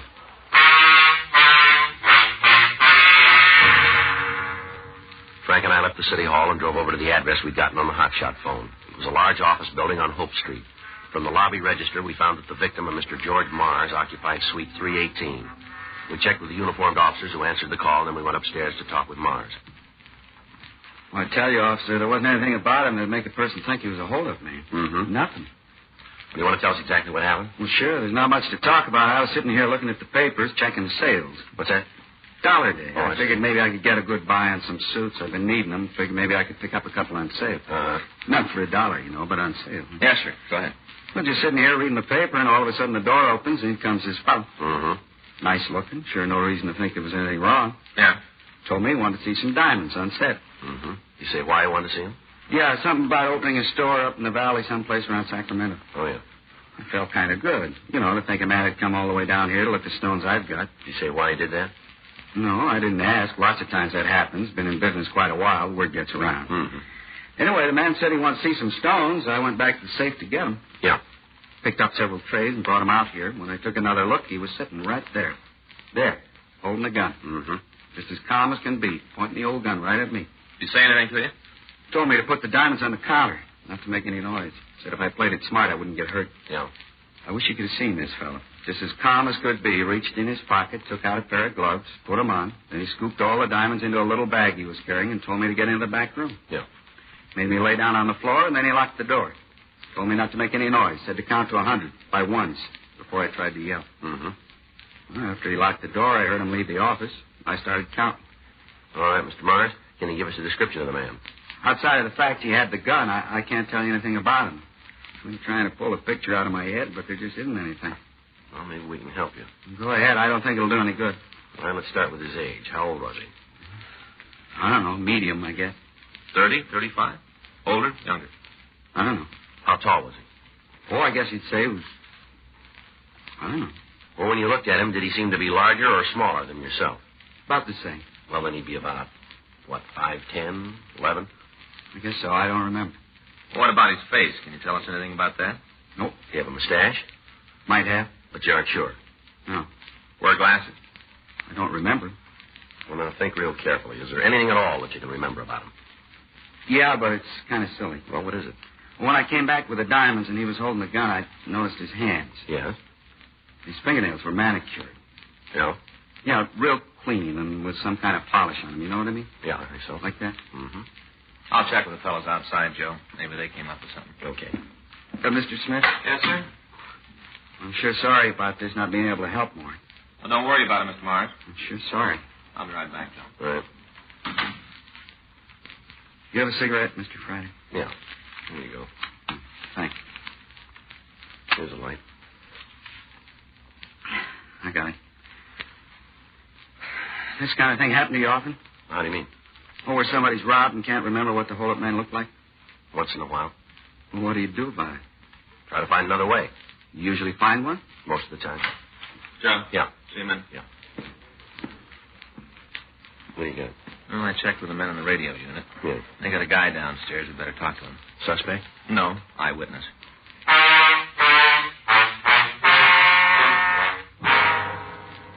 Frank and I went down to the lobby of the building, and we met with the uniformed officers who'd answered the call. They introduced us to Stanley Markin. Markin said he'd seen the holdup man. And I did. Saw him plain as anything. When was that, sir? Yeah? Wasn't it right after he held up old Mars? Where'd you see him? Hall, right outside the office, right in front of the door, practically. Mm-hmm. On the way to my place, and this man come out of Mars. Roaring. Mm-hmm. Yeah. Threw open the door and bam, right into me, like to knock me down. Really roaring. Mm-hmm. Had this little black leash, you know, about this big. Mm-hmm. Yeah, right here. Had a death grip on it. Well, did you get a good look at the man? Closer than I am to you, one right into me. Thought sure I was going to end up on the floor. Yeah. Can you give us a description? Sure. What do you want to know? What do you look like? Nothing special, just a run-of-the-mill crook. Seen one, seen them all. Okay. How old was he? Oh, guess about 28, maybe 30, around in there. How tall? Like you. Maybe about 6 feet. Well, that's what you are? Yes, sir, pretty close. Yeah. How was he built? Medium. Didn't seem to have a lot of beef, just average. Uh-huh. How was he dressed? Had a gray suit on, dark gray, little red pattern going through it. Single or double-breasted? Single. Uh-huh. What color shirt? White, blue tie. One of them new ones, you know, little thin kind, you know, little bitty knot. Had one of them bar things through the collar, holes in, you know. Uh-huh. Square ends. What's that? On the bar. Square ends, not round like most of them. Square, I see. Was he wearing a hat? Yeah. Blue Humber, dark. Had it kind down over one eye. Looked real rakish, like a spy. Mm-hmm. Was he clean-shaven? Yeah. How do you mean? Did he have a mustache? No, didn't. Was he wearing glasses? Not that I saw. Might have had them, but he wasn't wearing them. Did he say anything to you? Not a peep. He just wham, and then he took off. Made me real mad. Guy almost knocks you down, then doesn't even say he's sorry. Uh-huh. He took off, and when I thought about it, I went after him. Did you see if he was carrying a gun? I just told you I went after him. Yes, sir. I'm not a coward, but I ain't no fool either. I'd have seen a gun, I wouldn't have gone near him. Yes, sir.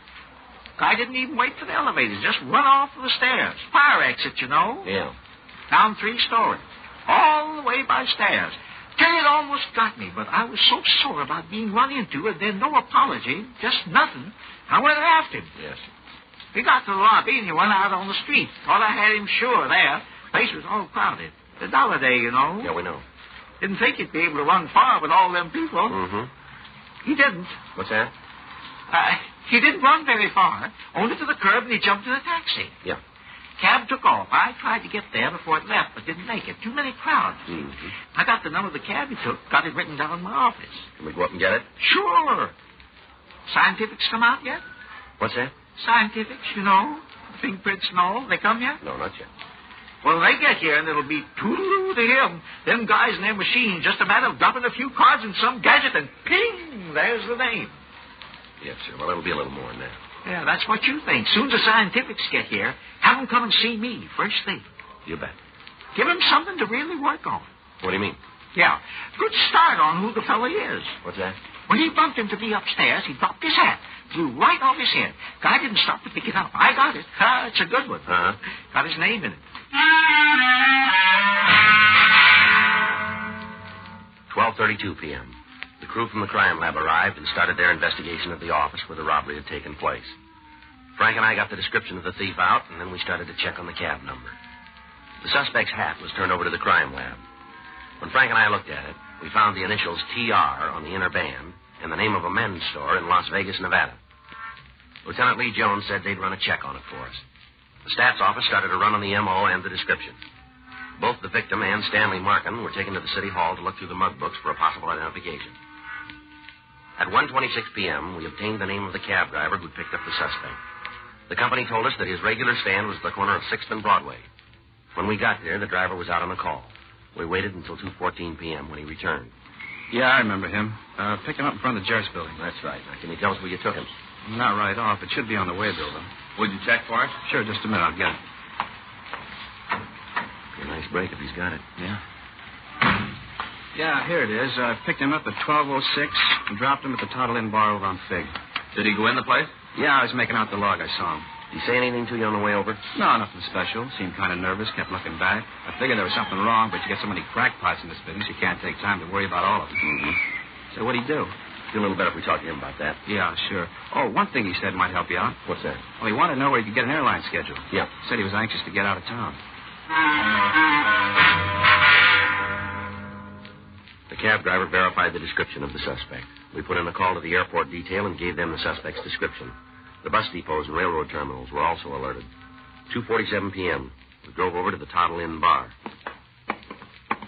Hi. What'll it be? Police officers. Want to ask you a couple of questions? Nothing wrong, is there? I'd like you to tell us. Look around. You won't find nothing out of line. It's a clean place. Mm-hmm. Who's been in here this morning? Huh? How many people have been here? Well, just a couple. It's kind of slow. Why? We're looking for a man about 28 or 30, 6 feet tall, medium build, wearing a dark gray suit. And the way we got it, he was in here about 12:15, 12:30. Today? That's right. What's he done? Was he here? I don't want any trouble. You're saying it the wrong way. Now, was the man in here? Yeah. Who is he? I don't know. You want us to buy that? It's the way it is. If you don't like the color, shove off. No, you don't mean that, do you? Look, cop, the door was open when you came in. No lock. Same way when he was here. Came in, had a drink, that's it. You try to build any more, you're going to find out you lost the paddle. Get your coat. Huh? You heard me. Move. What are you going to do, take me downtown? That's it. Gotta get somebody to watch your place. We'll wait. Look, it doesn't seem very fair. How do you mean that? I didn't have part of the action. Well, why don't you tell us? The guy came in, he ordered bourbon and milk. He sat there and drank it. Had a couple more and left. Doesn't mean anything to me. And why you stand in front of him? I don't know. The place is clean. I like to keep it that way. Who is he? Look, I tell you true, I can't pull up a name. Well, now, suppose you try. Tom something. Is he in here often? A couple times a week. What's the attraction? Look, why don't you tell me what it's all about? Maybe we can make a deal. We don't need you on our side. Why does he come in? To see Alice. Who's she? Waitress. What's her last name? Colbar. She go with this fella? I don't know if it's serious. They've been out a couple of times, dinner and a show. Where do we find her? I guess she's home. She don't come to work till 4:30. You got her address? It's in the book. Get it. No other way? Get it. Okay. Does Tom make a phone call while he was here? No. What do you have to say to you? He told me he just wound up a deal. He did pretty good on it. Said he was going home. You live in town? Not regular. He's from, I don't know, Nevada, I think. Did he say where? Well, he mentioned some small town, a Boulder City, I think. There's not a street or anything there. You want to get the girl's address? Yeah. I hope you understand about before. What do you mean? Why I wouldn't go with you from the front. Tell us. Well, it's Alice. Yeah. She'd be in real trouble if it got out she was seeing Tom. Why? I don't think her husband would go for her.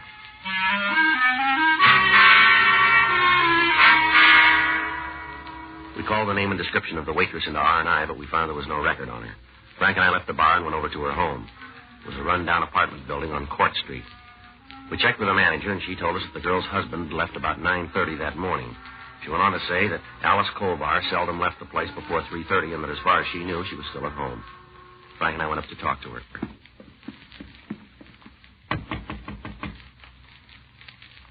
Probably asleep, huh? Mm-hmm. Miss Colbar. The door open? You got your flashlight? Yeah, here. Miss Colbar? Throw the light over there, Frank, in the corner near the bed. I'll call an ambulance. Yeah. Tell him to step on it. How's she look? Like she's dead.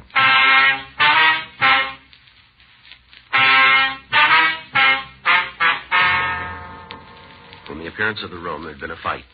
Furniture was overturned, lamps were broken, several bottles had apparently been smashed against the walls. The body of Alice Colbar was lying on the floor near the bed. Her face was buried in the pillows if she'd used it to ward off additional blows from her attacker. An ambulance crew arrived, and she was removed to Georgia Street Receiving Hospital for treatment. A thorough search of the room failed to turn up anything to lead to the identity of the person who'd beaten her. We talked to the landlady again, and we found that Irvin Colbar, the victim's husband, was employed at a golf driving range out in the valley. We checked the name and description through the record section, and we found that he had one arrest for drunk driving. He'd been fined and placed on probation. 4:26 p.m. Frank and I drove out to talk to him. I knew you'd be here. Is that right? How's that? Pretty rough. I don't know. Just all of a sudden there was a beef, and I hit her. With what? My hands. What started the argument? Tom. Who's he? Friend of Alice's. You know his last name? No, I never even met him. All right, tell us about it, will you? What you don't know already, everybody else does. Go ahead. Been going together for a couple of months. Alice works at a bar. Tom came in all the time. I guess it got pretty serious. Yeah. I went by the place last night, going to pick her up after work. She was gone. Bartender there told me she'd left with this fellow, Tom. I got pretty sore. You can figure what it's like finding your wife's running around with another man. Yeah. I had a couple of drinks. Trying to think what to do. Right then, I wanted to kill both of them. A couple of guys in the bar tried to calm me down. I guess I got pretty loaded. One of them took me to his place. I spent the night there. Woke up this morning, went home. You got to believe me, I wasn't real sore anymore. Mad, yeah, but not so I was going to do anything. Alice was asleep when I got there. I woke her up, told her I knew all about her and Tom. Yeah. Kind of thought she'd be sorry, say she was wrong, something like that. She wasn't. Told me how her and Tom were in love and that she wanted a divorce so they could get married. Tried to talk to her, tell her how I loved her. Didn't do any good. She said we were all through, for me to pack my things and get out. I guess that's when I hit her. I don't know. All of a sudden, I wanted to smash her. That's all there is. You ever met this Tom? No. How about the other guys in the bar? They know him? To talk to. I think that's about it. Any idea where he lived? No. Tried to find out last night. None of the people around the place know. If I found out, I'd kill him. All right, you better get your coat. Yeah. What are they going to do to me? That's not up to us. I didn't kill her, though, huh? She's still in critical condition. Guess it doesn't make a difference anyway. We only been married a couple of years. Won't be much without her. Never figured it'd end up like this. I really loved her. Done anything in the world to make her happy. How do you answer it? What's that? Why she did it. I wouldn't know. I asked her. She wouldn't tell me. Just said it was over. She wouldn't give me one reason. All right, come on, let's go. Can I see her? We'll check on it. I want to ask her, find out why. Maybe she'll tell me now. Yeah, she can hear you.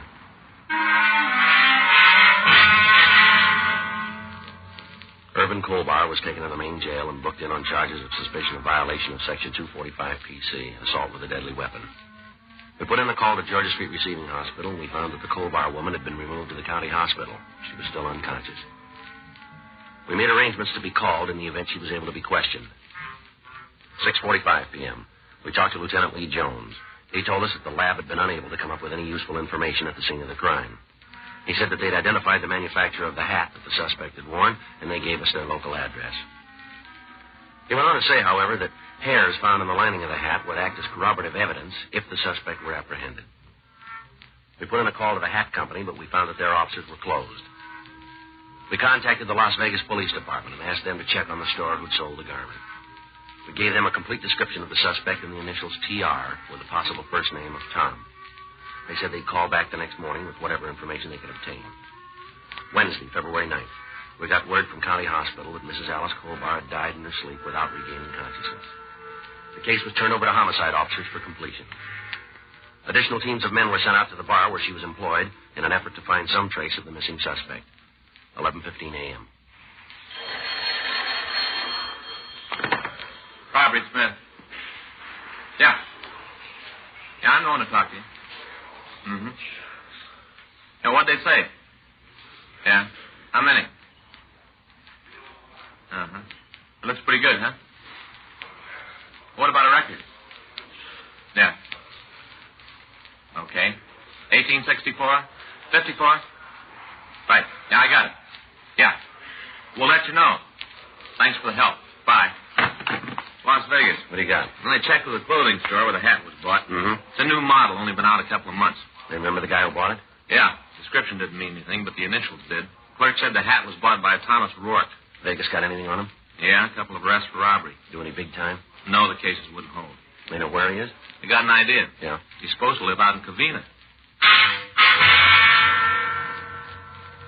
Frank and I checked the name Thomas Rourke through R&I, and we found one assault arrest on a man answering his description. The mug shots were pulled and shown to the robbery victim and the witness. Both of them gave us positive identifications. We contacted the Covina Police Department and told them what had happened. They assured us a complete cooperation. Along with Officers J.J. O'Donnell and Sergeant Jim Austin, Frank and I left the office to take the suspect into custody. We met with officers from the Covina PD, and we drove to 1854 Eldred Avenue. It was a small redwood house set well back on the lot. In the driveway was a late-model Plymouth coupe. From the street, there was no sign of life. The shades were drawn, and the front porch was covered with advertising newspapers. While O'Donnell and Austin covered the rear of the house, Frank and I went up to the front door. You all set? Yeah.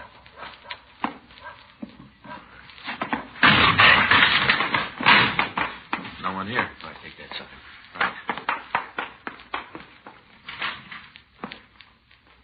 Nothing out back. How you doing? Wait a minute. Closet. I give up, don't you? Go on out there. Yes, sir. I'll do like you say. No trouble, sir. Please, no trouble. Keep those hands where I can see them. Yes, sir. Just like you say. Now, turn around. Hands on the wall. Quick. Yes, sir.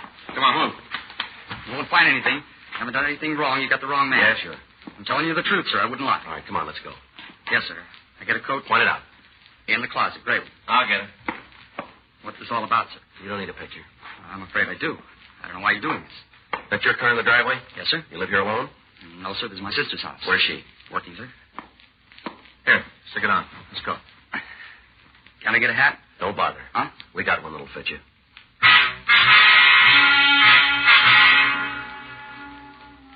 The suspect was taken to the city hall and questioned. For an hour, he maintained that he didn't know anything about the diamond robbery. While Frank and I were talking to him, the other officers were making a thorough search of his sister's house and her grounds. 3:15 p.m. We got word that the diamonds had been found in the backyard of the place. When he was confronted with this information, the suspect made a full confession. 6:08 p.m. He'd just finished giving us a statement. All right. This is a true statement, is it? Yes, sir. You make it without promises of reward or immunity. There's been no force exerted on you. You give this statement of your own free will, right? Yeah. All right. Here. Here's a pen. Sign all copies. Too bad about house. Yeah. Nice kid. Got too serious, though. Is that so? Yeah. Yeah, I talked all the time about how she was going to leave her husband, how we were going to get married. Sign all copies, fellow. You missed one here. Get this one here. She knew I was going back to Nevada. Wanted me to take her. Mm-hmm. Silly. Yeah. Nothing between us. No flirtation. You know, something to kill time. She didn't mean anything to me. Nothing at all. Want to give me that pen? Yeah. I wouldn't have married her on a bet. I'll tell you that for true. Mm-hmm. She didn't mean a thing to me. You ought to believe it. Look, fella, you don't have to convince us. Huh? We'll let you talk to her husband.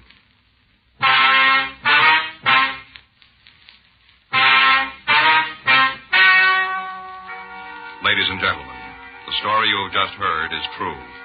The names were changed to protect the innocent. On June 9th, trial was held in Department 98, Superior Court of the State of California in and for the County of Los Angeles.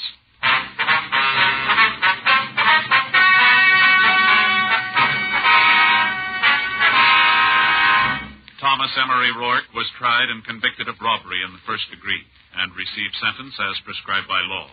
Robbery in the first degree is punishable by imprisonment in the state penitentiary for a period of not less than 5 years. Irvin Franklin Colbar was tried and convicted of murder in the second degree and was sentenced to the state penitentiary for a period of from 5 years to life.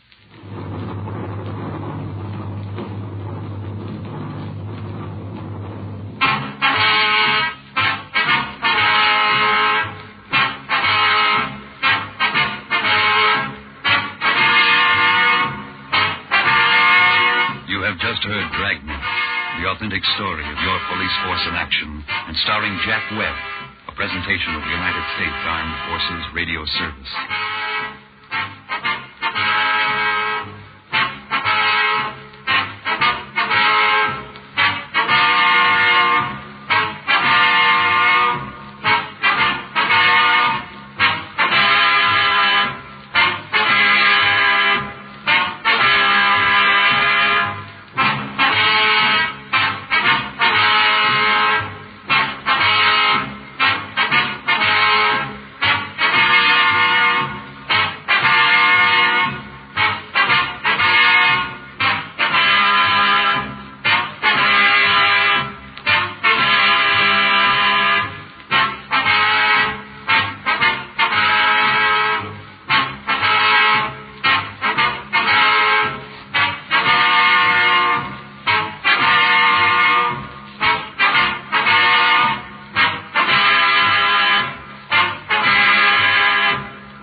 and gentlemen, the story you are about to hear is true.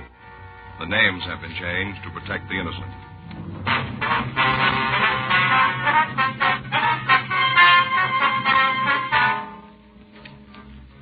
You're a detective sergeant. You're assigned the homicide detail.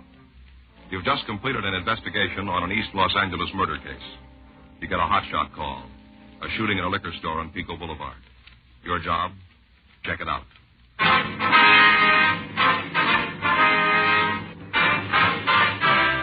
Dragnet, the documented drama of an actual crime.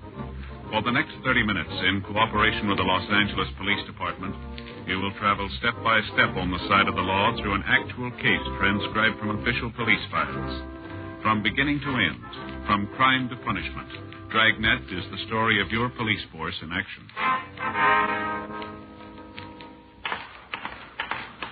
It was Wednesday, February 16th. It was cool in Los Angeles. We were working the day watch out of Homicide Division. My partner's Frank Smith. The boss is Captain Warman.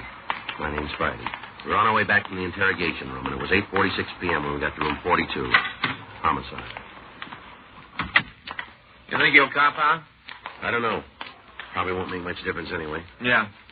Mel keeping the gun, that was his big mistake. Yeah. Wonder why she gave him the chance. What do you mean? Well, he'd beaten her a couple of times before, and neighbors all said so. Yeah. You'd think she'd have walked out on him. And that's what she was trying to do. Well, she should have tried sooner. You got any plans for dinner? No, not especially. Why? Well, I guess I'll grab a bite with you. Faye said she's not going to want any dinner. She'll fix something for the kids and told me to eat downtown. Well, that's a switch, isn't it? Sure is. Tell you the truth, Joe, she's kind of sore at me. This is her way of getting even. Is that so? Yeah. Woman expects a man to remember everything. Let him slip up just once, it's the end of the world. Is that right? Birthdays, anniversaries, Mother's Day, Christmas, Lincoln's birth, everything. What'd you forget this time? Valentine's Day. Oh, yeah. Well, I knew there was something eating her when I got home that night. She didn't say a word until the next morning. Then she hands me a tie. Stripes like that brown and red one from last Christmas, only this one is maroon and gray. Yeah. Said she didn't want to give it to me on Valentine's Day because she knew how embarrassed I'd be. You know, on account of not having a present for her. Well, why don't you get her some flowers or some candy you can make up for it? She told me not to, Joe. Said she didn't want anything unless I thought of it myself and on the right day. See, you don't understand women, Joe. You can't make up for a mistake. They won't let you. Hot shot, I got it. For us? Liquor store out in Pico. Yeah? Dead body.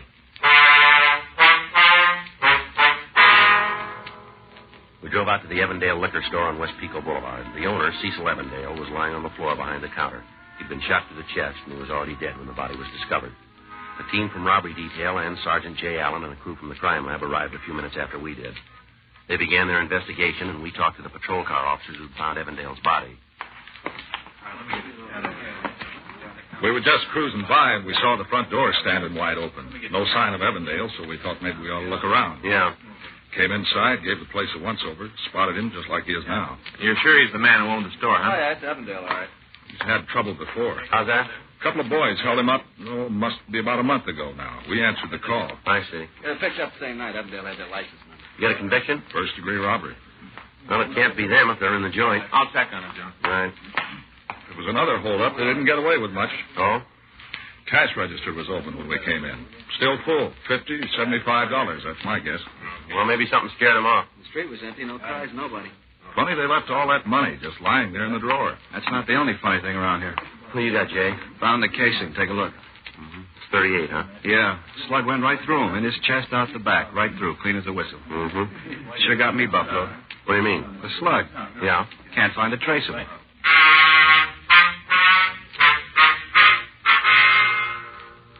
Frank came back from the telephone with the information that the two men who had previously robbed the Evandale liquor store were now serving their sentences in San Quentin. While Sergeant J. Allen and the crew from the crime lab continued to search for the missing slug and any other physical evidence, we canvassed the area for somebody who might have heard the shooting. 9:53 p.m. We found a drugstore in the next block that was still open for business. Fountain's closed. That's what you're after. No, sir, we'd like to talk to you for a minute. Talk? What about? We're police officers. It's Frank Smith. My name's Friday. Police, huh? That's right. Thought I heard sirens a while back. What's been going on around here? Well, there was some trouble at the liquor store down the street. Cease Evandale's place? Yeah. You shouldn't have let it happen. Beg pardon? You're police officers, ain't you? Yes, sir, we are. He was robbed just a few weeks ago. You should have figured somebody'd try it again. You should have been watching him, making sure he was all right. Well, it's a pretty big town, sir. There's a lot to watch. Too big, if you ask me. Why don't they go home? What's that? All them folks who keep moving to L.A. 25 years ago, I come here. Things were a lot different then. Man could drive down the streets, find a place to park his car. There was room to move around in. Elbow room. Mm-hmm. More people coming all the time. Getting so crowded a man can't breathe. Yes, sir. You see anybody who might have done the shooting? Tonight, you mean? Yes, sir. Anybody suspicious? Nobody suspicious come in here.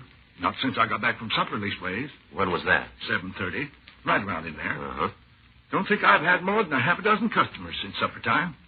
Miss Jacobs, her youngsters got the croup, sold her some cough syrup. Ought to relieve it some. Then there was a couple of boys. Bought Cokes, read magazines. Well, how old were they? 10, 12, just shavers. Uh-huh. Fella come in for a carton of cigarettes. Don't know his name, but he lives around here somewheres. Been in a half dozen times before. Don't recall anybody else. Well, how about out on the street? Did anybody walk by or hang around who doesn't belong in the neighborhood? How the heck would I know? You can't even see the street from in here when it gets dark. Yes, sir. Black as pitch out there. Been after 'em for the last 5 years to put up a street lamp. Been begging 'em. What do they do? Just raise my taxes and spend the money on freeways and gadgets so's more strangers will come flooding in on us. Whole darn shooting could have took place right there on my sidewalk. I wouldn't have been able to see it. Yes, sir. Well, thanks anyway. I say, wait a minute. Come to think of it, I did spot a couple of fellas. Acted kind of funny, too, like they didn't want me to see 'em. You know what I mean? I think so. It was then when I was walking home to supper. No, it was when I was on my way back. That'd be about 7:30? Give or take a couple of minutes. Well, they were just standing there in the doorway, kind of. Turned their backs toward me as I walked past them. Could you describe them for us? I said they turned their backs. Yes, sir. Not that it made no never mind. It's so darn dark out there, I couldn't describe them if they'd been coming at me head on. Uh-huh. You got any idea how tall they were? Medium height, I guess. How were they dressed? Didn't notice. Except for one of them. Yes, sir. Jacket he was wearing. Notice that. Remember thinking it was so loud you could see it in the dark. Kind of plaid. You know, big crisscrosses? Mm-hmm. What color was it? Must have been light. Some kind of light color. Tan, maybe with green in it. Not sure. Now, is there anything else you can tell us about these two men? I think I've done pretty good to give you that much. Yes, sir, you have. Thank you. I'm not saying they had anything to do with shooting Cease Evansdale. You understand? Yeah, we understand. It's up to you to find out who did it and bring him to justice. Yes, sir. Don't know what's getting into this town. Man ain't safe in his own store. More crime all the time. More criminals. Wasn't like this 25 years ago. Maybe not. Why should there be more now? Well, you gave us the reason. Huh? More people.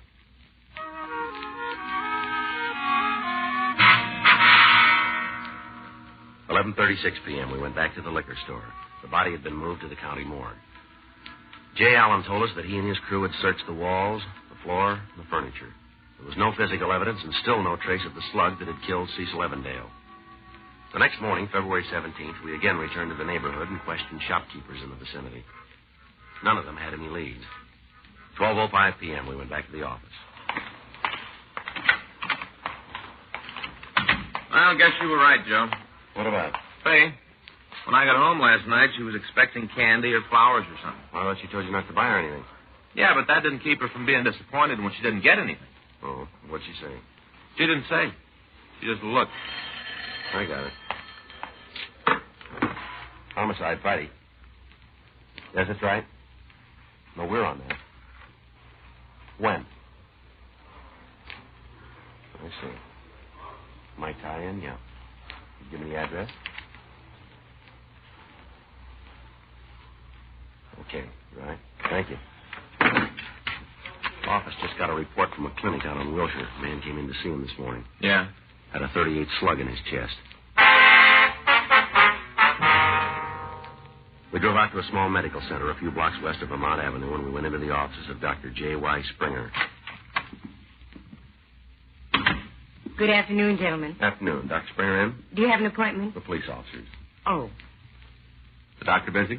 Well, he does have a patient with him right now. I see. We'll wait. I'll tell him you're here. I'm sure it won't be long. Thank you.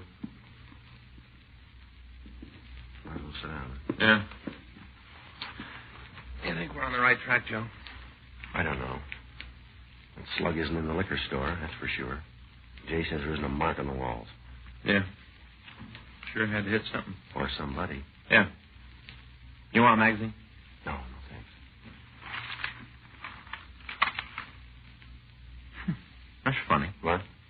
brand new issue. See right here? February. Mm-hmm. New magazine in the doctor's office. Mm-hmm. Oh. What's the matter? It's a medical journal. The doctor will see you now. Thank you. In here. Thank you. Dr. Springer? That's right. Police officers. This is Frank Smith. My name's Friday. How do you do? How do you do, sir? What can I do for you, gentlemen? I understand you took a bullet out of a man's chest this morning. Oh, that. Mind telling us about it? No, not a bit. Young man came into the office. Must have been around 10 o'clock. Yes, sir. He told me that he and a friend had been looking at some guns last night. One of them went off accidentally. I examined the wound. It was quite superficial. The bullet had barely penetrated the skin. Mm-hmm. I removed it, put on a bandage. That's all there was to it. I see. Very superficial. Didn't even need instruments. He could have squeezed it out himself if he'd tried. Was he a regular patient of yours, Doctor? No, I'd never seen him before. He said he was just passing through L.A. Could you describe him for us? Well, he was in his late teens or early 20s. Dark hair, stocky, weighed about 170, I judge. How tall? 5'7", 5'8". Mm-hmm. Any distinguishing marks or scars that you recall? No, nothing like that. How was he dressed? Slacks, sports shirt, loud jacket. Loud? Yes, a plaid of some sort, green and brown. The shirt was open at the collar, no tie. Mm-hmm. Well, when you called in, you reported that his name was Clyde Beaton? That's right. You think it might be his real name, Doctor? I'm sure of it. Oh? You have to be very careful whenever you treat a bullet wound. I always ask for identification. Yes, sir. That's a good idea. The young fellow was a little embarrassed at first. He didn't have any. No driver's license? It was in his other suit. I told him he'd have to stay here until I could contact the police. What did he do then? He fished through his pockets, found a letter he'd recently received. I took the name from the envelope, Clyde Beaton. Seems sufficient identification under the circumstances. Did you get Beaton's address? He said he was staying at the Crown Prince Hotel on Sunset. Is that what the letter said? I'm afraid I don't remember. It was the name I was chiefly interested in. I understand. Did you keep the slug, Doctor? The bullet you took out of his chest? No, I'm afraid not. He wanted it for a souvenir. Well, your report said it was a .38. That's right, .38 caliber. You sure of that? I've handled guns all my life. It's a hobby. I see. Is this a serious matter, Sergeant? I'm afraid we don't know yet. The wound was very superficial. Yes, sir. I remember telling him how lucky he was if the bullet hadn't gone in deeper. Well, he could have been luckier. How's that? If it hadn't hit him at all.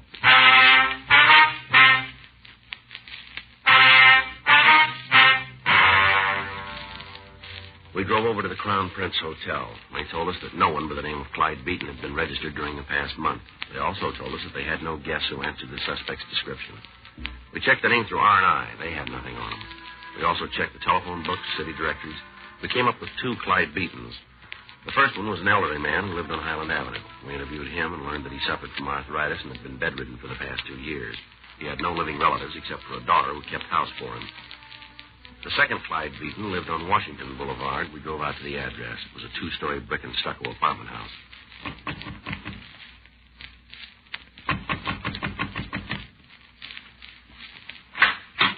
Yes? Mr. Beaton in? No, he isn't. You know where we can find him? What for? We're police officers. What? This is Frank Smith. My name's Friday. Are you Mrs. Beaton? Yes. This is Clyde Beaton. That's right. Could you tell us where your husband is, please? Well, he's not here. Yes, ma'am. Where is he? Chicago. Oh. He's been there since last Friday. You sure of that? What's this all about? Police business. Do you mind if we come in for a minute? Well, no, I guess not. We can't talk very loud. The baby's asleep. Yes, ma'am. You say your husband's in Chicago? Since last Friday. Business trip? Well, in a way. He's a plastic salesman. Company's having a convention. I see.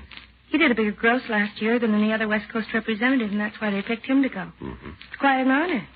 He's only been with them a couple of years, practically the youngest man on the force. Yes, ma'am. He even had a dinner last night. Gave him a plaque. Last night? He called me afterwards. Long distance. From Chicago. Don't you believe me? Yes, ma'am. Does your husband have a gun, Miss Beaton? What? A pistol or a revolver? Well, Well, does he, Miss Beaton? Yes, he has a gun. Did he take it with him? No, of course not. Mm-hmm. Why would he take a gun to Chicago? Would you get it for us, please? Oh, it's in the bedroom. Bureau drawer. The baby's there. We'd like to see it, Miss Beaton. All right. Well, the convention in Chicago should be easy to check. Yeah, too easy. Well, if the guy was setting up an alibi, he'd pick something tougher to crack, wouldn't he? You think we've struck out? Could be. I'm sorry. Yeah. Well, the gun isn't there. Oh. I looked all through the bureau. I don't know what could have happened to it. Well, maybe your husband did take it with him. I packed all his things. He couldn't have. I see. Well, we've always kept it in the top drawer where it'd be handy. Mm-hmm. You know where your husband's staying, Miss Beaton? The Waterfield Hotel. I've never been in Chicago, but it's right downtown someplace. What's the name of the company he works for? Federated Plastics. Can't you tell me why you're asking all these questions? We just like to get in touch with him. What about? Do you have a picture we can take with us? Of Clyde? Yes, ma'am. Well, I suppose so, but I'd like to know why.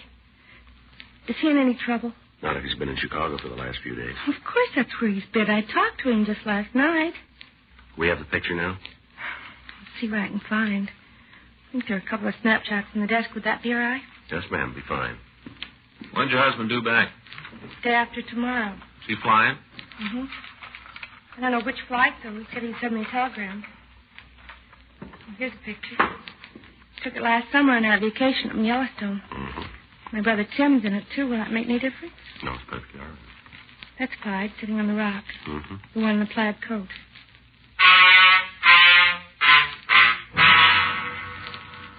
We took the picture with us, and we stopped by Dr. Springer's clinic. His nurse told us he was operating at St. Thomas Hospital. She said she'd call as soon as he was free. We went back to the office, and we sent a teletype to the Chicago PD requesting information about Clyde Beaton, supposedly registered at the Waterfield Hotel. 2 hours later, at 5:43 p.m., Chicago reported that a man answering Beaton's description and using his name was staying at the Waterfield. They also confirmed the fact that he'd attended a convention dinner the previous evening. He sure comes up looking good. Sure does. Do we check him out? Well, we better talk to him when he gets back in town, huh? Mm-hmm. Homicide, Friday. Yes, ma'am. How long will he be there? I see. Would you ask him to wait, please? Right away. Thank you. Doctor's back in his office. You still want to show him this picture? So far, it looks like we're 100% wrong. Yeah. Can't get any worse. We drove out to Dr. Springer's office, and we showed him the snapshot of Clyde Beaton. Mm-hmm. That's him. You sure, Doctor? No doubt about it. That's the young man I treated this morning. His wife says he's in Chicago. Oh, that's ridiculous. Absolutely ridiculous. He does fit your description. Even the coat. Coat? Well, yes, sir. Isn't that the one you told us he was wearing? You see there? The plaid? But he isn't wearing... Oh, I see what you mean. What? The other chap in the picture. Yes, I believe that is the same coat. Wait, I don't follow you, Doctor. This is the young man who had the bullet in his chest, the one standing up wearing the leather jacket. Mm-hmm. But when he came to see me this morning, yes, sir, he had on this other man's coat.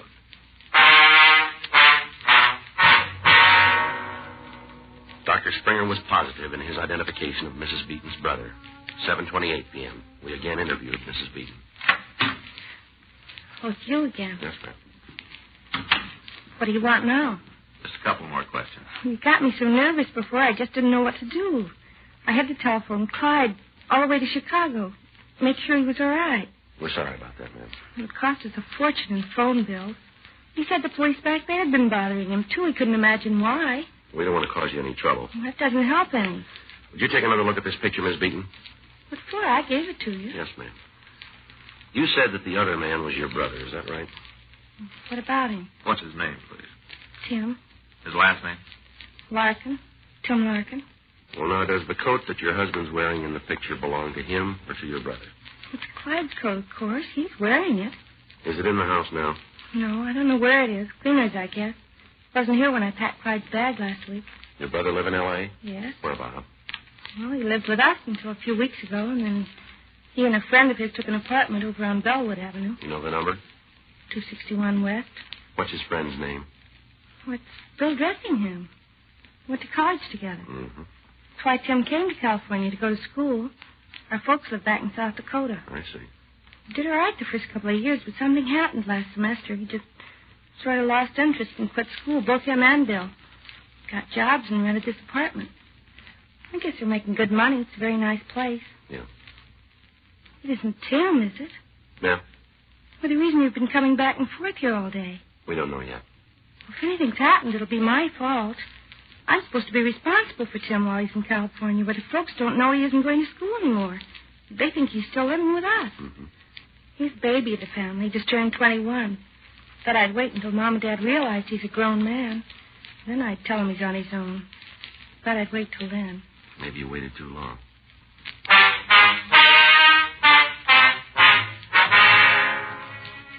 9:15 p.m. We went over to the Bellwood address Mrs. Beaton had given us. We found a card on one of the doors with the names Beaton and Dressingham on it.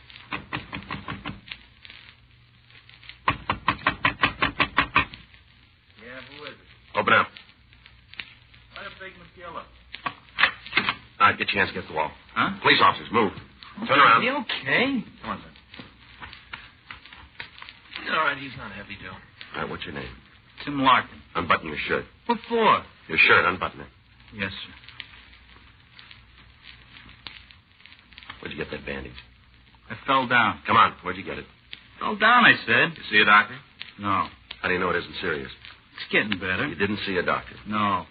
Well, we've got one we'd like you to see. What are you talking about? Dr. Springer. Oh. You ever hear of him? I guess so. Well? We were just horsing around, Bill and me. Fooling with a gun. Who's Bill? Fellow I live with. Go ahead. Gun went off. Bullet caught me in the chest, that's all. Where's the gun? What difference does it make? Where is it? Closet. All right, you stay put. I'll check. Where were you last night? What time? All of it. Here. All evening? Yes, sir. Found it, Joe. Well? 38. Found this, too. Is this your coat, Larkin? No. Whose is it? Brother-in-law's. Who's the gun belong to? Him? Did he give it to you? Borrowed it. Borrow the coat, too, did you? Yeah. Where were you last night? I said before, right here. Been over on Pico lately? No. You sure of that? I'm sure. This coat was. I don't know what you mean. All right, come on, son. You might as well tell us. Tell you what. We got a shell casing. Yeah? From a 38. We found it in the liquor store last night. So? The owner was killed. Lots of 38s around. Be real easy to check your gun against the casing we found. Well? Come on, Larkin. Guess you'll find out anyway. All right, tell us. I was there. Evandale liquor store. Yeah, me and Bill. We was going to hold up the joint, that's all. Just hold him up. Go ahead. Bill had the gun. I didn't have nothing to do with that part. He was holding the gun on the old geezer, and I went around behind to get at the cash register. Mm-hmm. Something happened. I don't know what. Maybe Bill was squeezing too hard on the trigger. Maybe he got scared. I don't know. Yeah. The gun went off. The old guy fell down. Same time I knew I felt a little pain here in my chest. Bullet must have gone through him and hit me. Yeah. Bill got all panicky. Turned around and started running. I stuck right on his heels. Where's Bill now? Bar down the street. Went out for a beer. Is he carrying a gun? No, sir. This is the only one we got. All right. Let's go. Oh. You understand that I didn't have nothing to do with the shooting. You understand that, don't you? It was Bill that pulled the trigger. I didn't have nothing to do with it. I wasn't even involved. Yeah, well, we don't see it that way. Huh? You ended up with a slug.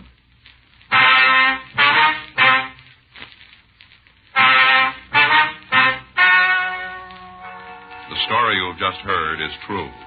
The names were changed to protect the innocent. On June 14th, trial was held in Department 93, Superior Court of the State of California, in and for the County of Los Angeles.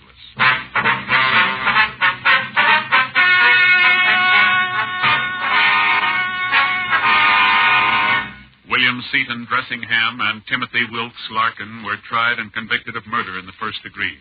The jury returned a recommendation of leniency, and the suspects are now serving life terms at the State Penitentiary, San Quentin, California. Dragnet. The story of your police force in action is a presentation of the United States Armed Forces Radio Service.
is true. The names have been changed to protect the innocent.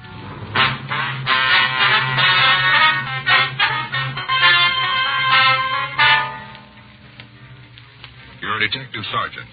You're assigned to narcotics detail. A steady flow of drugs is coming into your city. The prime buyers are juveniles. Weeks of effort fail to turn up any lead to the source. Your job?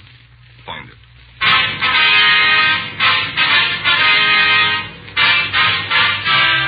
Dragnet, the documented drama of an actual crime.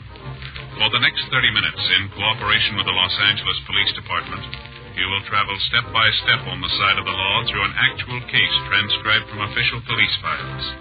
From beginning to end, from crime to punishment, Dragnet is the story of your police force in action.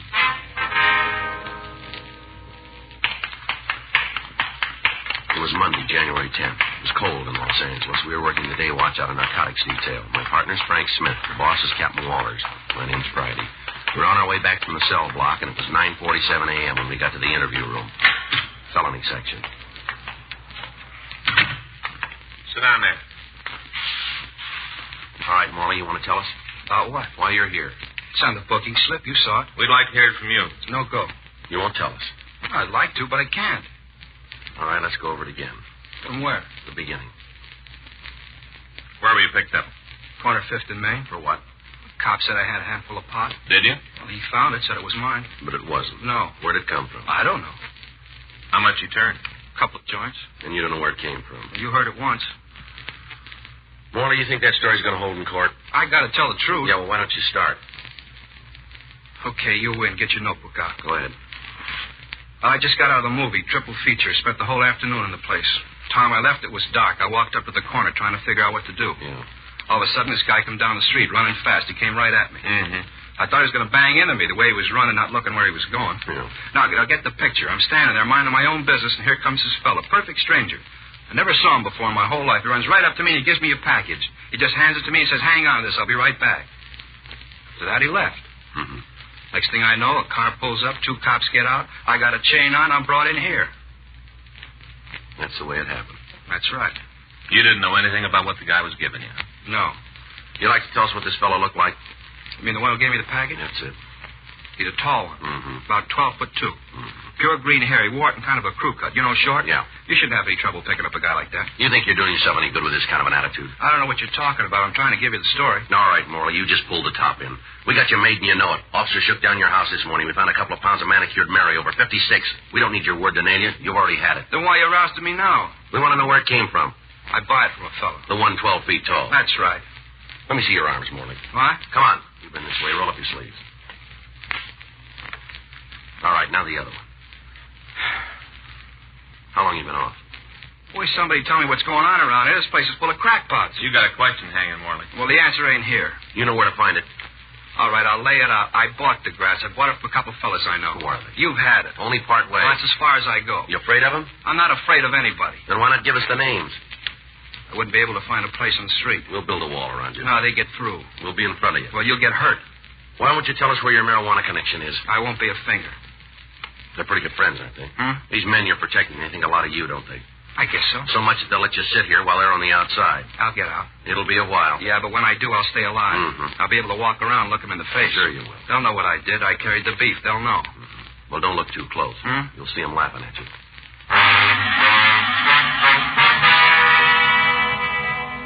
Kenneth Harris Morley was returned to his cell and held to answer charges of violation of the State Narcotic Act, a felony.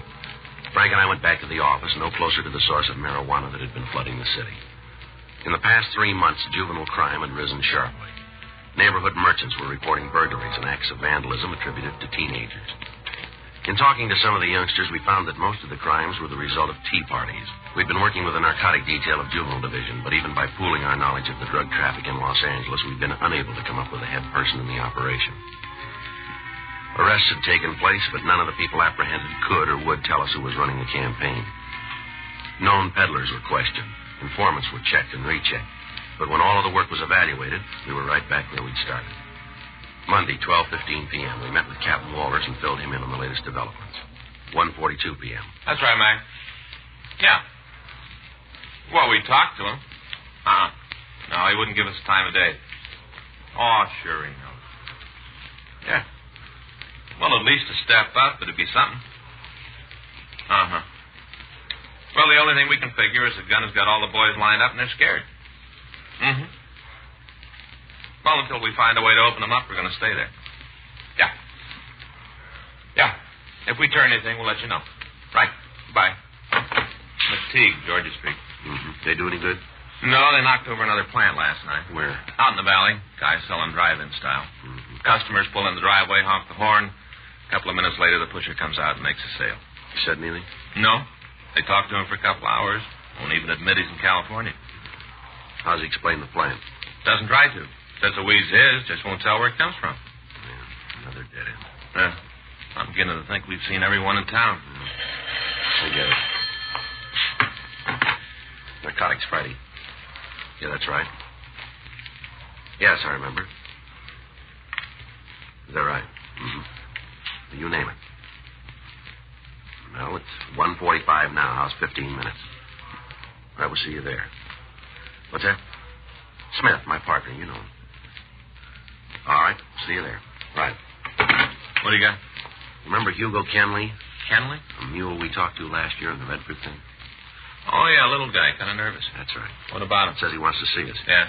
He's got info on some heroin that's coming into the country. From where? European stuff. Uh-huh. 3 kilos, over 6 pounds.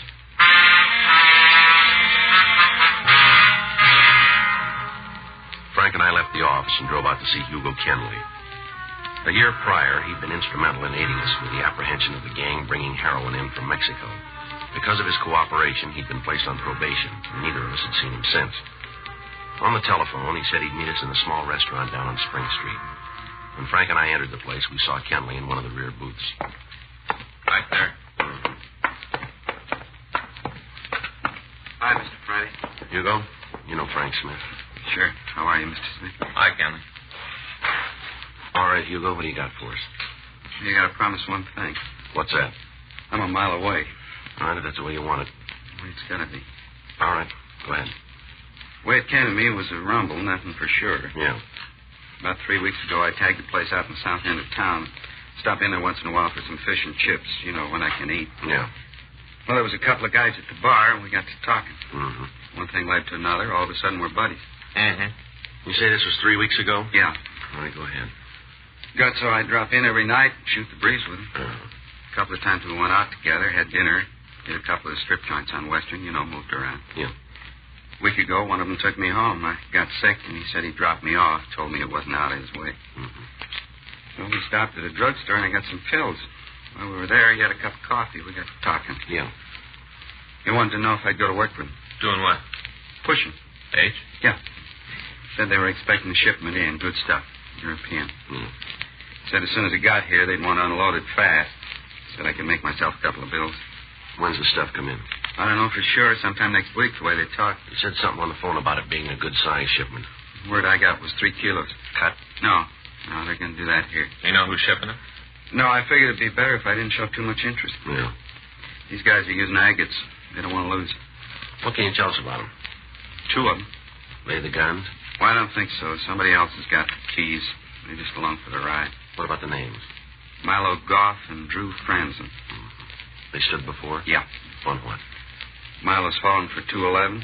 Drew's had a couple of 459s and 245s. Any big time? Milo's seen the joint. What about Franzen? Yeah, Q and Folsom. They owe any time now? They didn't say. What about jobs? Nothing. They wouldn't work if it was against the law. Who else is in with them? Well, they're it, as far as I know. They got a lot of mules pushing grass for them now, all waiting for the heavy stuff. Anybody know who the power is? No, even Milo and Drew don't talk about him. Just now and then they mention the man, that's all. The man. Anything about him? Nothing you can find out. They talk to him? Not with me around. You know where they sleep?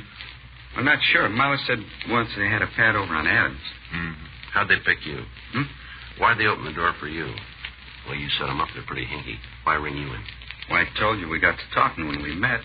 Found out we had a couple of friends we both know. You in the business? Yeah. How come they didn't call one of them? And they want no part of a needle. They don't want anybody with them that might cop. Guess they figured I was safe. What do you want out of this, Hugo? Huh? Where do you draw your play? You're not dealing for free. And this time, I don't like what they got planned. What? You get the whole town sliced up. You're going to set up distributorships. Get the route started and then bow out. Figured the shipment will get them going. You said something about grass, too, didn't you? Yeah. There's a lot of it around town now. Did it come from the same two guys? Most of it. They really got it made. Going to go big time. Make a killing and get out. Where's the weed coming from? I don't know for sure. Same gun behind it? The way they talk, yeah. You can't tell us anything about it? No. All right. You want to give us a description of this Milo and Drew Franson? Sure. Everything. Where they live, what they eat, who their friends are. It's going to take some time. We got it. Yeah, I figured. Okay, if we go someplace else to talk? Sure. Where? It don't make any difference, as long as it's out someplace. I don't want word to get back to them. All right, let's go. You know, there's only one way you're really going to nail these guys. Yeah? Join them. You want to set it up? You asking? It's your idea. Yeah, but I don't want any part of their action. I told you they play too rough for me. Well, you know how we can set up a contact? Who? One of us. Who's going to know? Nobody else. For real? If you want it that way. Now, how about it? A long way round. Well, you said yourself it's the only way. What happens if they find out? We'll be there. I'm not worried about that. Well, what? Will I?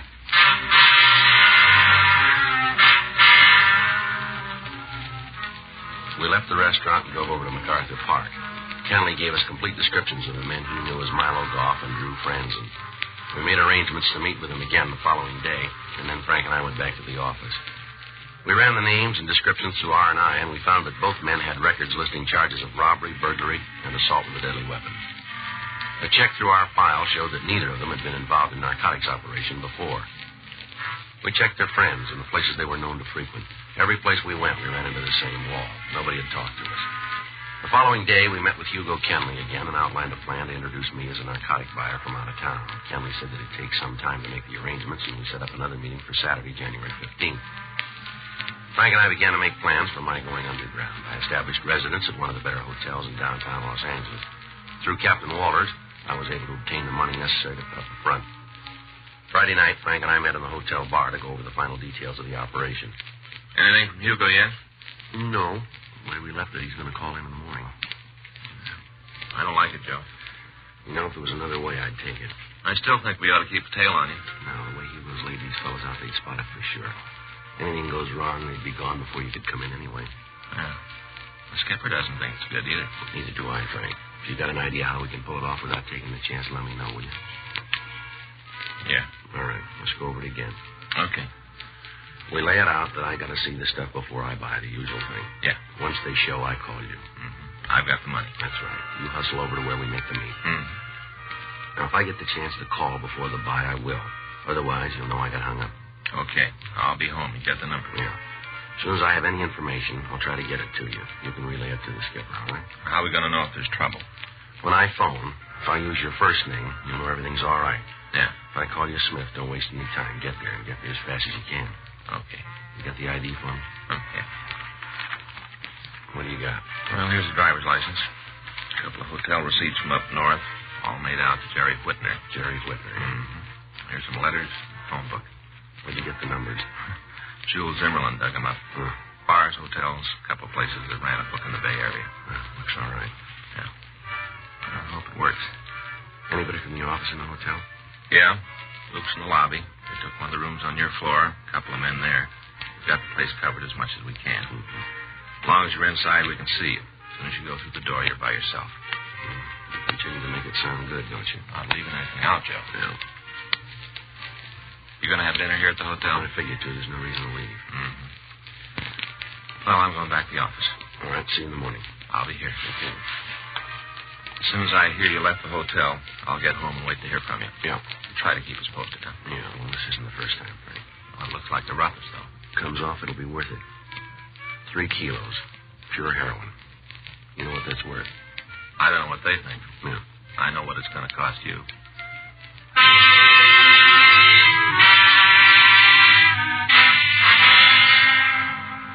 The next morning at 8:46 a.m., I got a call from Hugo Kenley. He said he'd set it up for me to meet the two men. I was to pick him up at the corner of 7th and Broadway, and then together we'd drive to Milo Goff's. I went down to the lobby of the hotel and made arrangements to rent a car. As soon as it was delivered, I put in a call to the office and told them what had happened. After that, I left and picked up Kenley. He directed me to drive down the Harbor Freeway and then turn off onto Figueroa and on down to Imperial Highway. On the way, he said that he told Goff and Franzen that I'd gotten into town from San Francisco and was in a position to take their entire supply of heroin. From what he said, the deal looked good. We cut off Imperial and turned left to Grand Avenue. Kenley told me to turn north and drive to the corner of Grand and 113th Street. We parked the car and walked the remaining half block. The house was well kept, white stucco. In the front yard, there was a child's tricycle and a playpen. We went up onto the porch and rang the bell. Come on in. Marlowe, this is Jerry Whitner, the fellow I told you about. Hi, Jerry. Glad to know you. Yeah. Sit down. Thank you. Get you anything? Drink? Cup of coffee? No, nothing for me. Where's Drew? Not to get something for breakfast. This your house? You don't even know that. Not important. Well, let's just keep it that way. Okay, let's deal. You're in a hurry, aren't you? I don't have a lot of time. Maybe you want to go too fast. If I buy, it's the way it's going to be. Not with us. Okay, see you later. How about the money? As soon as you show the H, I'll make a call. Scratch will be delivered. You won't have it with you? Oh, you're out of your head. You know me better than that. I'm not going to carry a pocket full of money around so somebody can walk off with it. Where do we make the meet? You get a call. When? Day after tomorrow. Nothing you can do to speed it up? Nothing. Okay, I'll hear from you. Yeah. This going to be the place? We'll tell you that, too. You play it pretty tight, don't you? You want to stay in the game. Yeah. You want to go back with me, Hugo? Sure. No reason you have to leave, is there? Nothing to keep me. Okay, have it your way. I usually do. You talk big, Whitner. It's the way I work, too. You got a big mouth. Now, look, punk, I don't like this deal. None of it. You can't deliver. You don't know for sure when the stuff is going to be ready. You talk big, but it don't fit. I've seen cheap operators like you before. Don't make any difference to me how you talk, but you better be able to come through. Anything goes wrong with this deal, and I'm going to come looking for you, fella. You scare me. The only reason I even talk to you is I think maybe you got something to sell. If it's what you say, I want it. You got the money, we can make a deal. Let's leave it there. Come on. Yeah. We'll give you a call. You do that. Don't make it later than you said. Keep the money handy. We get through with this, I want to get out of town. I got a date Monday night. I want to keep it. You will.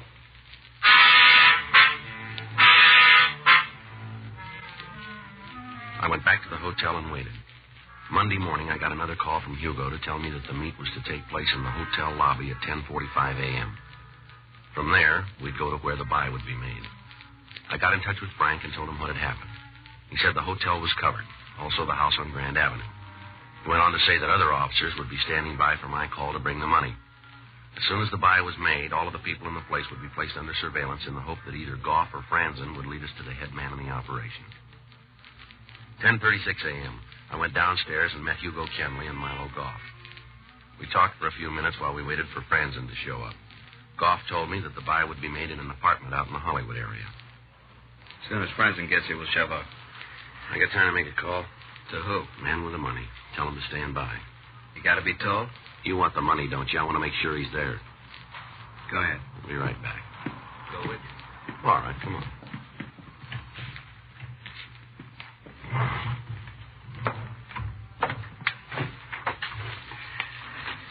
Got a dime? Yeah. Here. Thanks.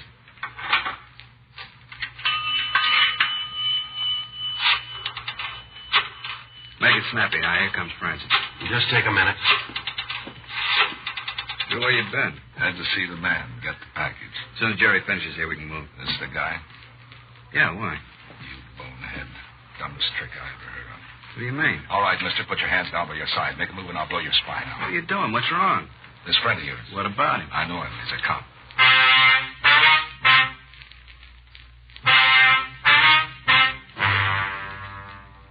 Drew Franzen told me to stand up slowly, and when I did, he moved in and took my gun away from me and directed me to move out of the phone booth and across the lobby to the hotel. I did as I was told. Keep your head front, cop. Walk a line. You got it wrong. No, I haven't. You're May. I ran into you a couple of years ago. You hung a pinch on a friend of mine. Name's Friday, isn't it? Joe Friday? You're doing the talking. I didn't have any part in it, Franzen. You got to believe that. You make it hard. Where are we going? Outside. After that, we'll tell you. You know you're not going to make it. I don't see anything to stop us. From here, I can see 5 guns. You've been using bad stuff. All right. Keep moving. Take him, Roxy. Hold it right there, Franzen. Get your hands off of me, cop. Come on. I'll take that gun, Franzen. You think you're pretty smart, don't you, cop? You figure. Huh? I'm not going to jail.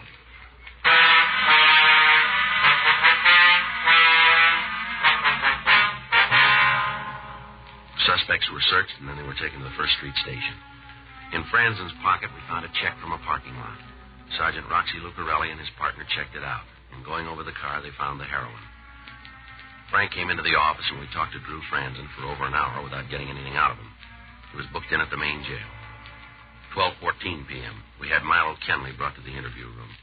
Isn't going to do you any good, you know. Is that right?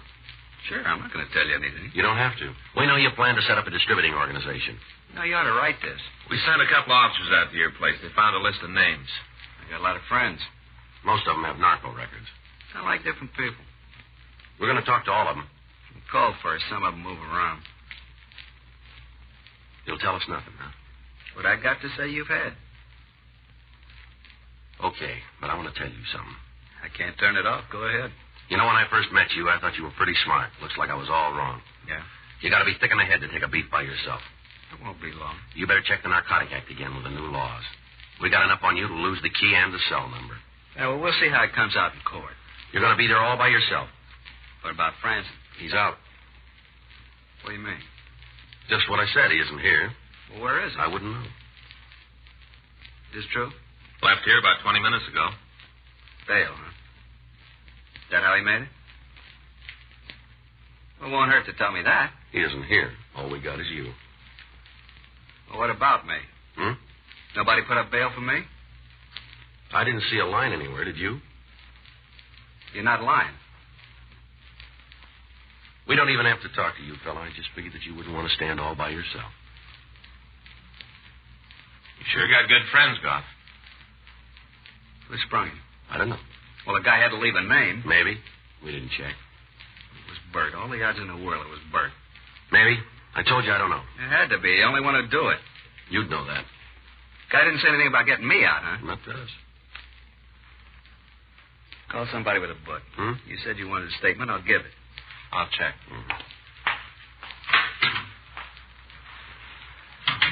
Can't figure why he'd do it. What do you mean? Bert, he's the man, the guy who set the whole thing up. The only one who'd go bail for France and the only one. Sat back and didn't want any part of it. Let us do the work, make the connections, plant the pushers and mules. We did it all. He just sat back. You got any idea where we can pick him up? Yeah. Still doesn't make sense. Why'd you leave me here? You keep asking the same question. I don't know. Lousy deal. Leave me to stand for it by myself. A real chintzy. Sure is. Big Bert. Sitting in his house while we do the work. Taking the biggest cut. Everything's the best with him. Best house. Best car. Best clothes. All his suits tailor-made. That's so? Yeah. He won't put a suit on his back. It isn't special made. They'll find something that'll fit him.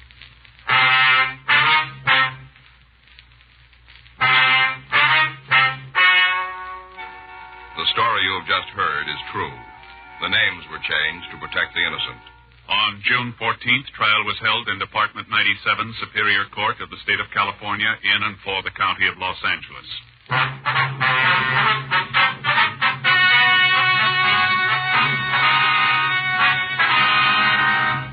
Milo Harold Goff, Drew Walter Franzen, and Bert Michael Lorimer were tried and convicted of violation of the State Narcotic Act, a felony, and received sentence as prescribed by law. Violation of the State Narcotic Act, a felony, is punishable by imprisonment for a period of not less than 10 years in the state penitentiary.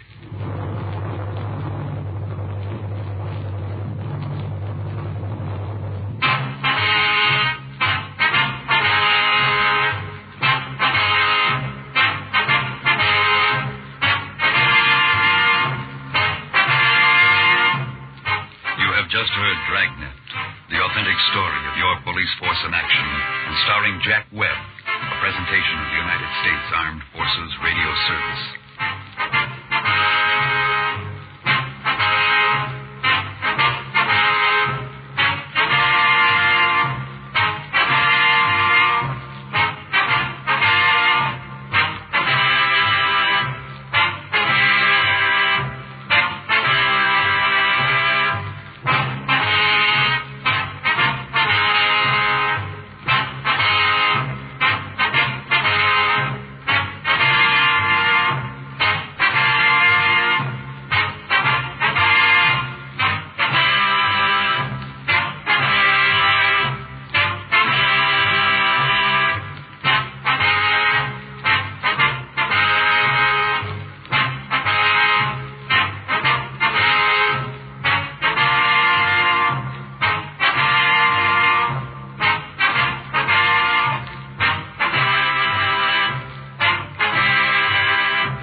and gentlemen, the story you are about to hear is true.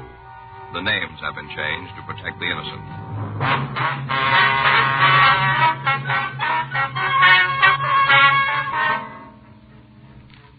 You're a detective sergeant. You're assigned the burglary detail. For the past month, a hot prowl artist has been working the Silver Lake district in your city. Your job? Stop him.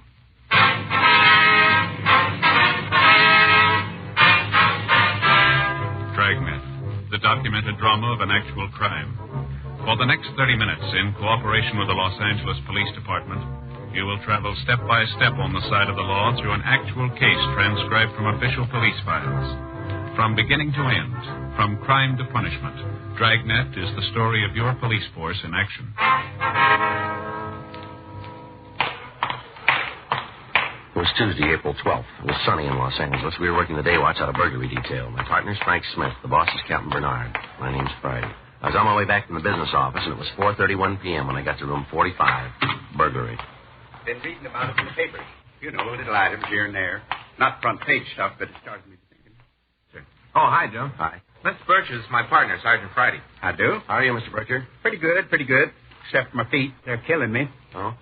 That's just a little joke amongst us mailmen, Sergeant. Somebody asks us how we feel, we say our dogs are killing us. It ain't necessarily the truth, but it's what folks expect to hear, so we don't disappoint them. Yes, sir. What was it you wanted to see us about, Mr. Bircher? I was just telling your partner here, Smith, is it? That's right, sir. Well, I was just telling Mr. Smith my mail route's out in the Silver Lake district. Uh-huh.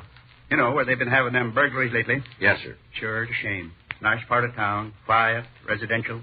Nice people, too. Been delivering their mail for the past 12 years. Is that right? Get to know folks pretty well in that length of time. Now, you take Mrs. Davenport. Lives in the 700 block on St. George Place. Yes, sir. Minute I gave her her mail last Friday, I could tell something was wrong. She didn't even glance at her postcards. That was the tip-off. Yes, sir. Told me somebody had sneaked into her house that morning. Stole $20 in cash and her diamond engagement ring. Said she'd left it on the sink when she started doing the breakfast dishes. Went in the other room to answer the phone. That must have been when she was robbed. Mm-hmm. You already heard about Mrs. Davenport being robbed, have you? Yes, sir. We talked to her last week. Oh, you're the fellow that's come to see her about it? That's right. You had any luck yet? How's that? Catching the fellow that robbed her. No, sir, not so far. Well, I don't know whether this will help you out or not, but I thought I ought to tell you about it anyway. About what, Mr. Bircher? Well, it happened twice to my knowledge. Twice in the last 2 weeks. Once just this morning.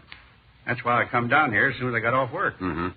It was Mrs. Perkins on South Maltman that happened to today. Said she walked down into her kitchen, and there he was, big as life. Yes, sir. Stranger. Complete stranger. She asked him what he was doing there. He said he was from the light company. Come to repair her electric stove. Mm-hmm. Thing is, Mrs. Perkins don't have an electric stove. Mm-hmm. Fellow apologized, said he got into the wrong house by mistake. Mrs. Perkins didn't think nothing about it, and just happened to mention it when I come by with the mail. I didn't think nothing about it either, not at first. Yes, sir. Then I remembered same thing happened to Mrs. Johnstone over on Scott Street. 10 days ago. Found a man from the light company standing in her kitchen. She hadn't sent for him either. He said they'd given the wrong address. Now, it just don't stand to reason the light company'd be sending people to the wrong addresses all the time. No, sir, it doesn't. Got to thinking about them burglaries. Mrs. Davenport and the ones I read about in the papers. Wondered if there wasn't some connection. Well, it might be. It's the way a hot prowl artist works.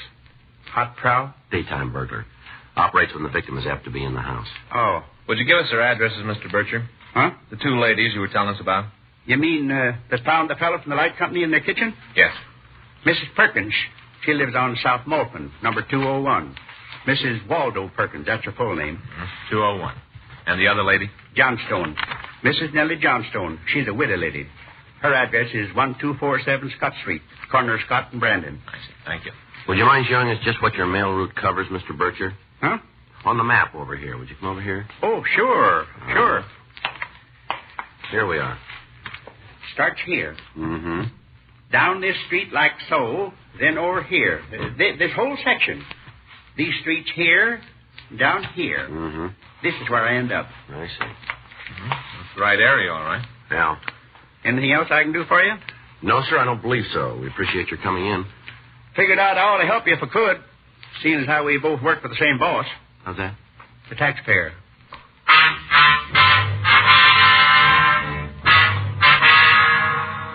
We We checked with the utility companies, and they told us that they had made no recent repair calls in the vicinity of the addresses that Mr. Bircher had given us. 5:46 p.m. Frank and I drove out to 201 South Maltman. It was a one-story stucco bungalow set behind a white picket fence. Well, it's about time you... Where are the flowers? Ma'am? Aren't you from McAdams Flower Shop? No, ma'am. We're they from the... promised me they'd have them here by 5. Promised faithfully. Oh, you just can't depend on anybody. Well, what is it? We're police officers, ma'am. Police? This is Frank Smith. My name's Friday. Oh, for heaven's sake. You, Miss Perkins? Well, yes, of course. Who'd you think I was? We'd like to talk to you for a minute. Oh, what on earth about? Please, I'm in an awful hurry. I've got 16 people coming for dinner. Just a couple of questions, please. It won't take us long. Oh, all right. I suppose you might as well come in. Thank you. It isn't about Waldo. Ma'am? My husband. It isn't about him, is it? Not on top of everything else. No, ma'am. Well, I don't know whether I'm coming or going. I'm just not up to a big dinner party anymore. I shouldn't have tried. Yes, ma'am.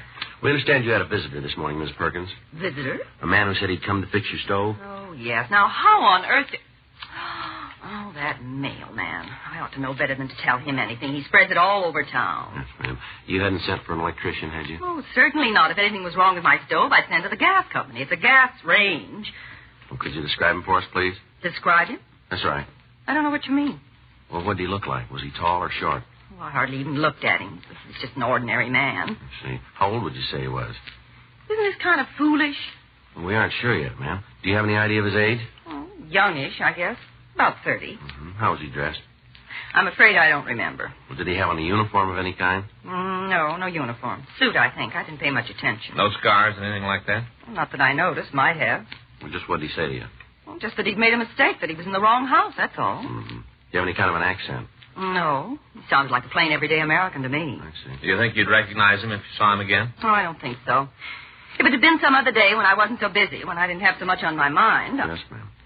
Did you notice where he went when he left here? Out the back door. Did he drive away? I really haven't any idea. If you're so interested in the poor man, you better talk to Margot. Margot? Mrs. Summersby, my next-door neighbor. She was doing some gardening this morning. I see. I suppose she saw him, too. There isn't much that gets by Margot. She's a little on the nosy side, if you know what I mean. Yes, ma'am. Which house is hers? That one there. I see. Now, I've just got to get back to my dinner. I haven't even started the salad yet. And just one more thing, Miss Perkins. Well, what is it now? Is anything missing from around the house? Missing? Yes, ma'am. Money or anything of value? Why, no. No, of course not. You sure, are you? What on earth are you driving at? A man makes a perfectly honest mistake. Next thing I know, the police are bothering me. You'd think he was a criminal or something. I'm sorry we troubled you, Miss Perkins. I just don't understand it. People come here all the time, day in and day out. Some of them have the right address, some of them have the wrong one. Spend half my life answering the doorbell. Yes, ma'am. What's so special about this fellow? He didn't ring your doorbell.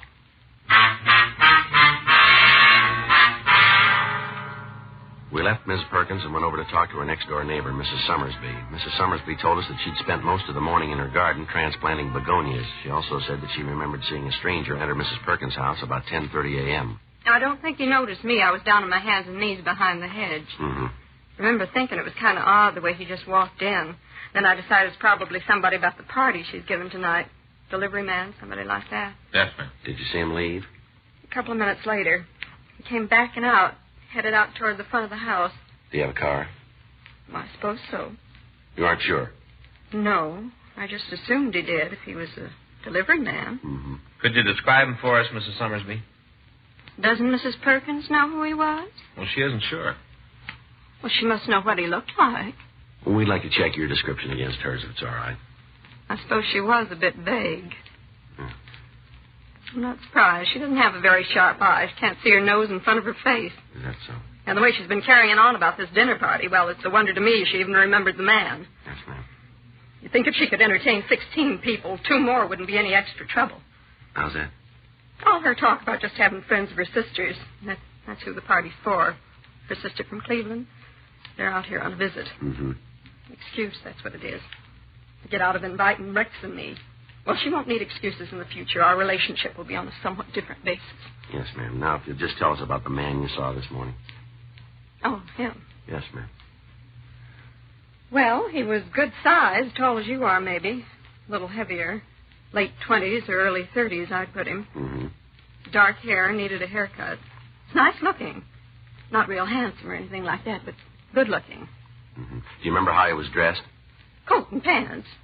Don't think they matched. Not too sporty, though. I see. Walked real fast, brisk, like he was in a big hurry. Yes, ma'am. Anything else? No. No, I can't think of anything. Has he been around this neighborhood before?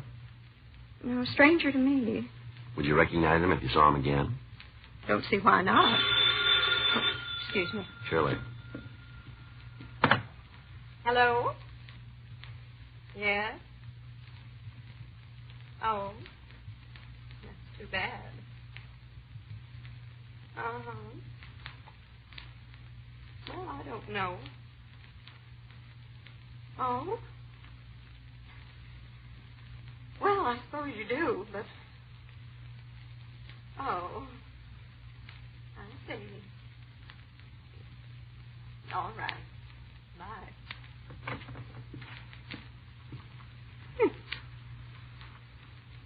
Mrs. Perkins. Is that right? Says the Barringtons can't come. Mr. Barrington's got virus. Wants me and Rex to fill in at the last minute. Well, if you're all through, Sergeant. Yes, ma'am. Thank you. I'd better start getting ready.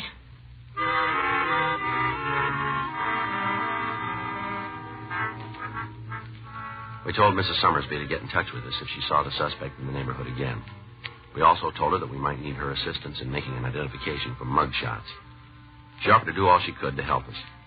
6:48 p.m. Frank and I canvassed the vicinity for anyone else who might have seen the suspect. We were unable to turn up another witness.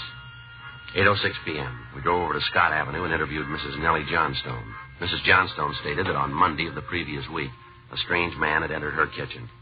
He claimed to be from the electric company. He apologized for coming to the wrong address and left immediately. Her description of the suspect tallied with what we already had. The next day, April 13th, we checked the description in the M.O. with the stats office. They came up with 3 possibles. We took the names to R&I and pulled their packages. 12:08 p.m., we went back to the office. What do you think, Joe? Well, from these mug shots, it could be any one of them. Yeah. I better try for an identification. Who do you want to start with? Doesn't matter. Miss Perkins again. Okay. Wonder how our party went last night. I got it. Burglary Friday. Where did it happen? Yeah, that's the neighborhood. How long ago? I see. Right, thank you. Looks like we won't need Ms. Perkins. I just brought a lady into Georgia Street who lives out in the Silver Lake district. Yeah. Found a man going through a purse in the bedroom, tried to stop him from getting away. Mm-hmm. He slugged her.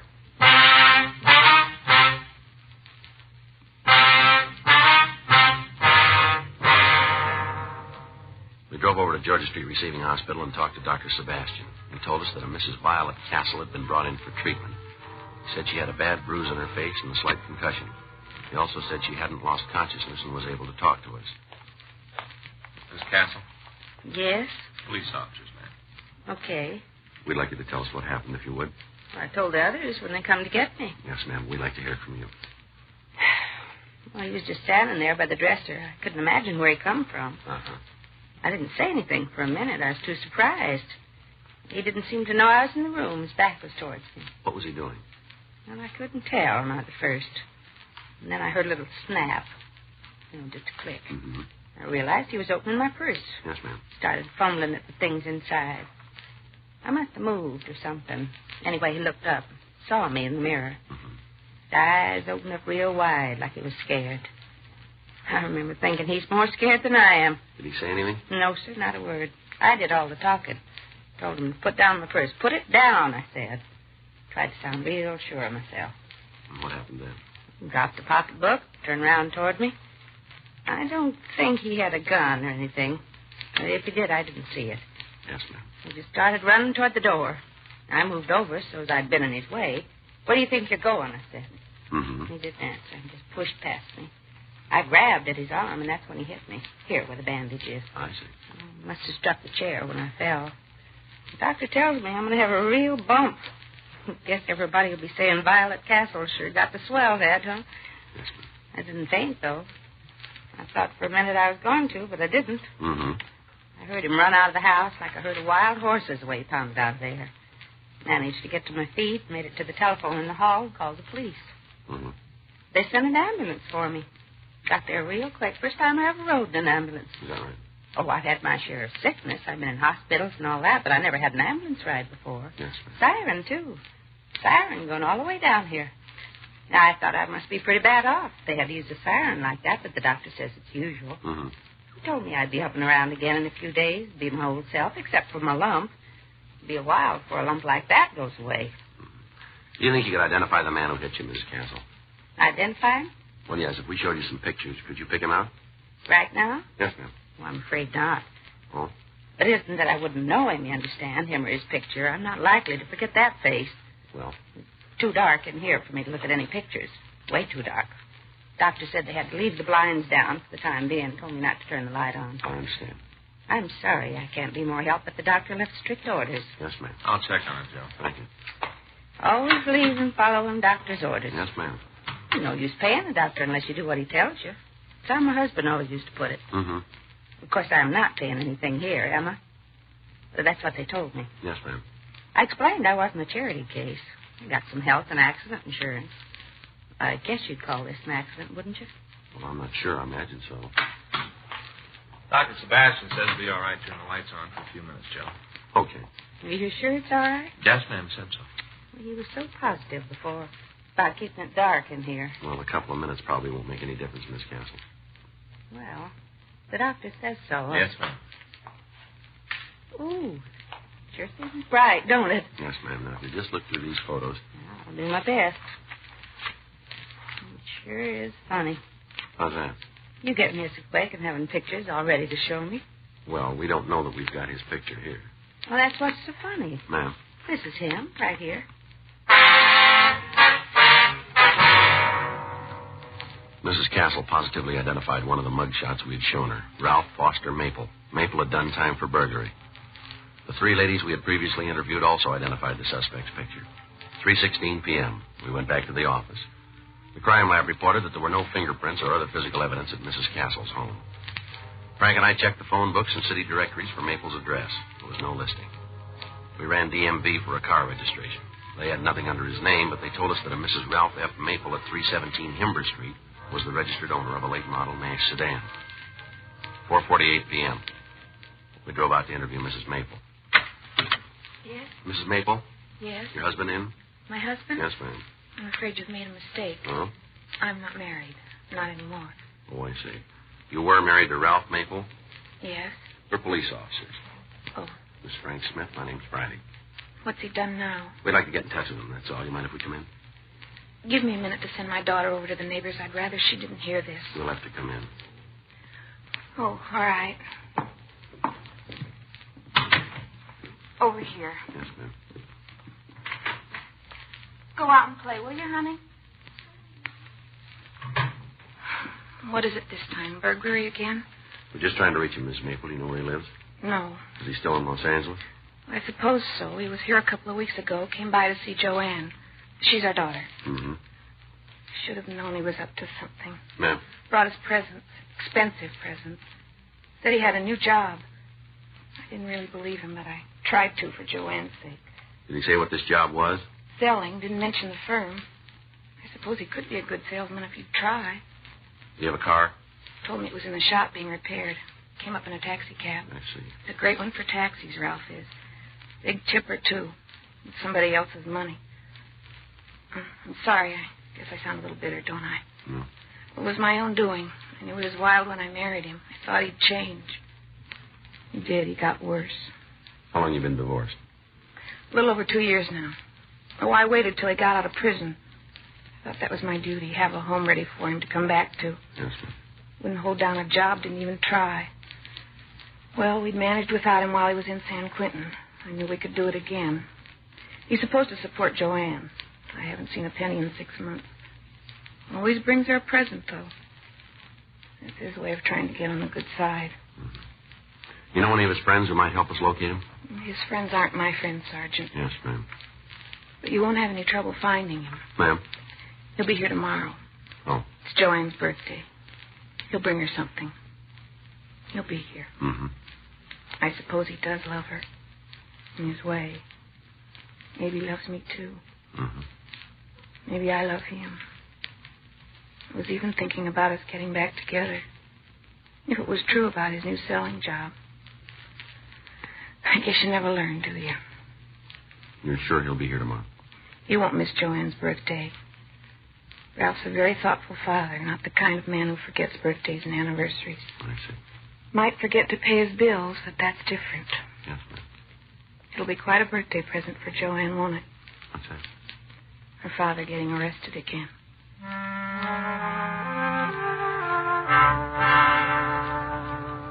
The next day, Thursday, April 14th, we staked out Mrs. Maple's house. 3:35 p.m. A taxi cab pulled up and Ralph Maple got out. He was carrying a large package. Keep the change. Thanks, Richter. Ralph Maple?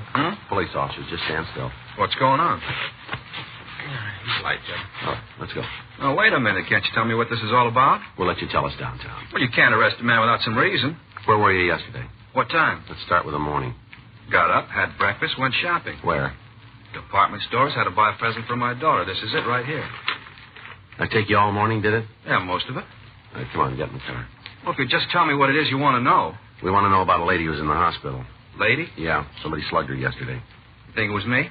She does. Let's find out if she's right. Come on, Maple. Okay, she's right. All right, let's go. I didn't mean to hit her very hard. It was hard enough. Just wanted to get her out of my way. All right. Get in.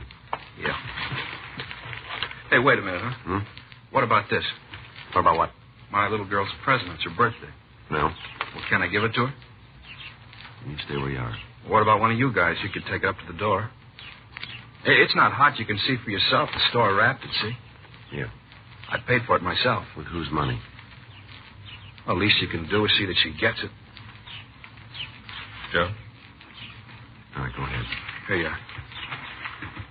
Be right back. Sure appreciate it. Mm-hmm. She's just a little girl, 6 today. Wouldn't understand if there wasn't a present from Daddy. Yeah. I never missed her birthday. Even when I was in the joint, I saw to it that she got something. Yeah. Wife divorced me a couple of years back. I guess I can't blame her. Yeah. Not for divorcing me. Had it coming. She shouldn't have got sole custody, though. Mm-hmm. A girl needs a father. Everybody talks about how boys need their old man. The way I see it, a girl needs him more. That's so? Sure, you know, they're so kind of helpless. Yeah. It was on account of her, Joanne. That's the only reason I done it. Little girl's entitled to pretty things. I couldn't afford them, not with the kind of dough that I made. Yeah. I had to get the money somewhere. I never stole much, just enough to buy her a few presents. Figured if I didn't, she'd turn against me. Being divorced and all, I figured I had to do more than regular fathers. Yeah. I shouldn't have given Dora sole custody. It wasn't fair. She lets me come around and visit whenever I want, but it's sort of like saying Joanne doesn't belong to me anymore. Mm-hmm. Judge claimed I wasn't a fit father. How do you like that? Just because a man does a little time, everybody has it in for him afterward. Yeah. The idea is say I'm not a fit father. You know something, Maple? You proved him right.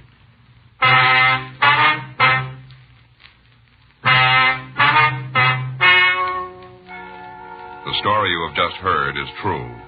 The names were changed to protect the innocent. On August 6th, trial was held in Department 98, Superior Court of the State of California, in and for the County of Los Angeles.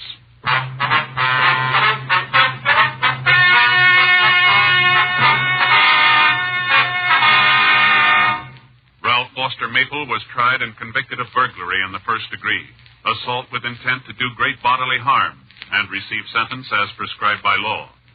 Burglary in the first degree is punishable by imprisonment for a period of not less than 5 years. Assault with intent to do great bodily harm is punishable by imprisonment for not more than 5 years in the state penitentiary.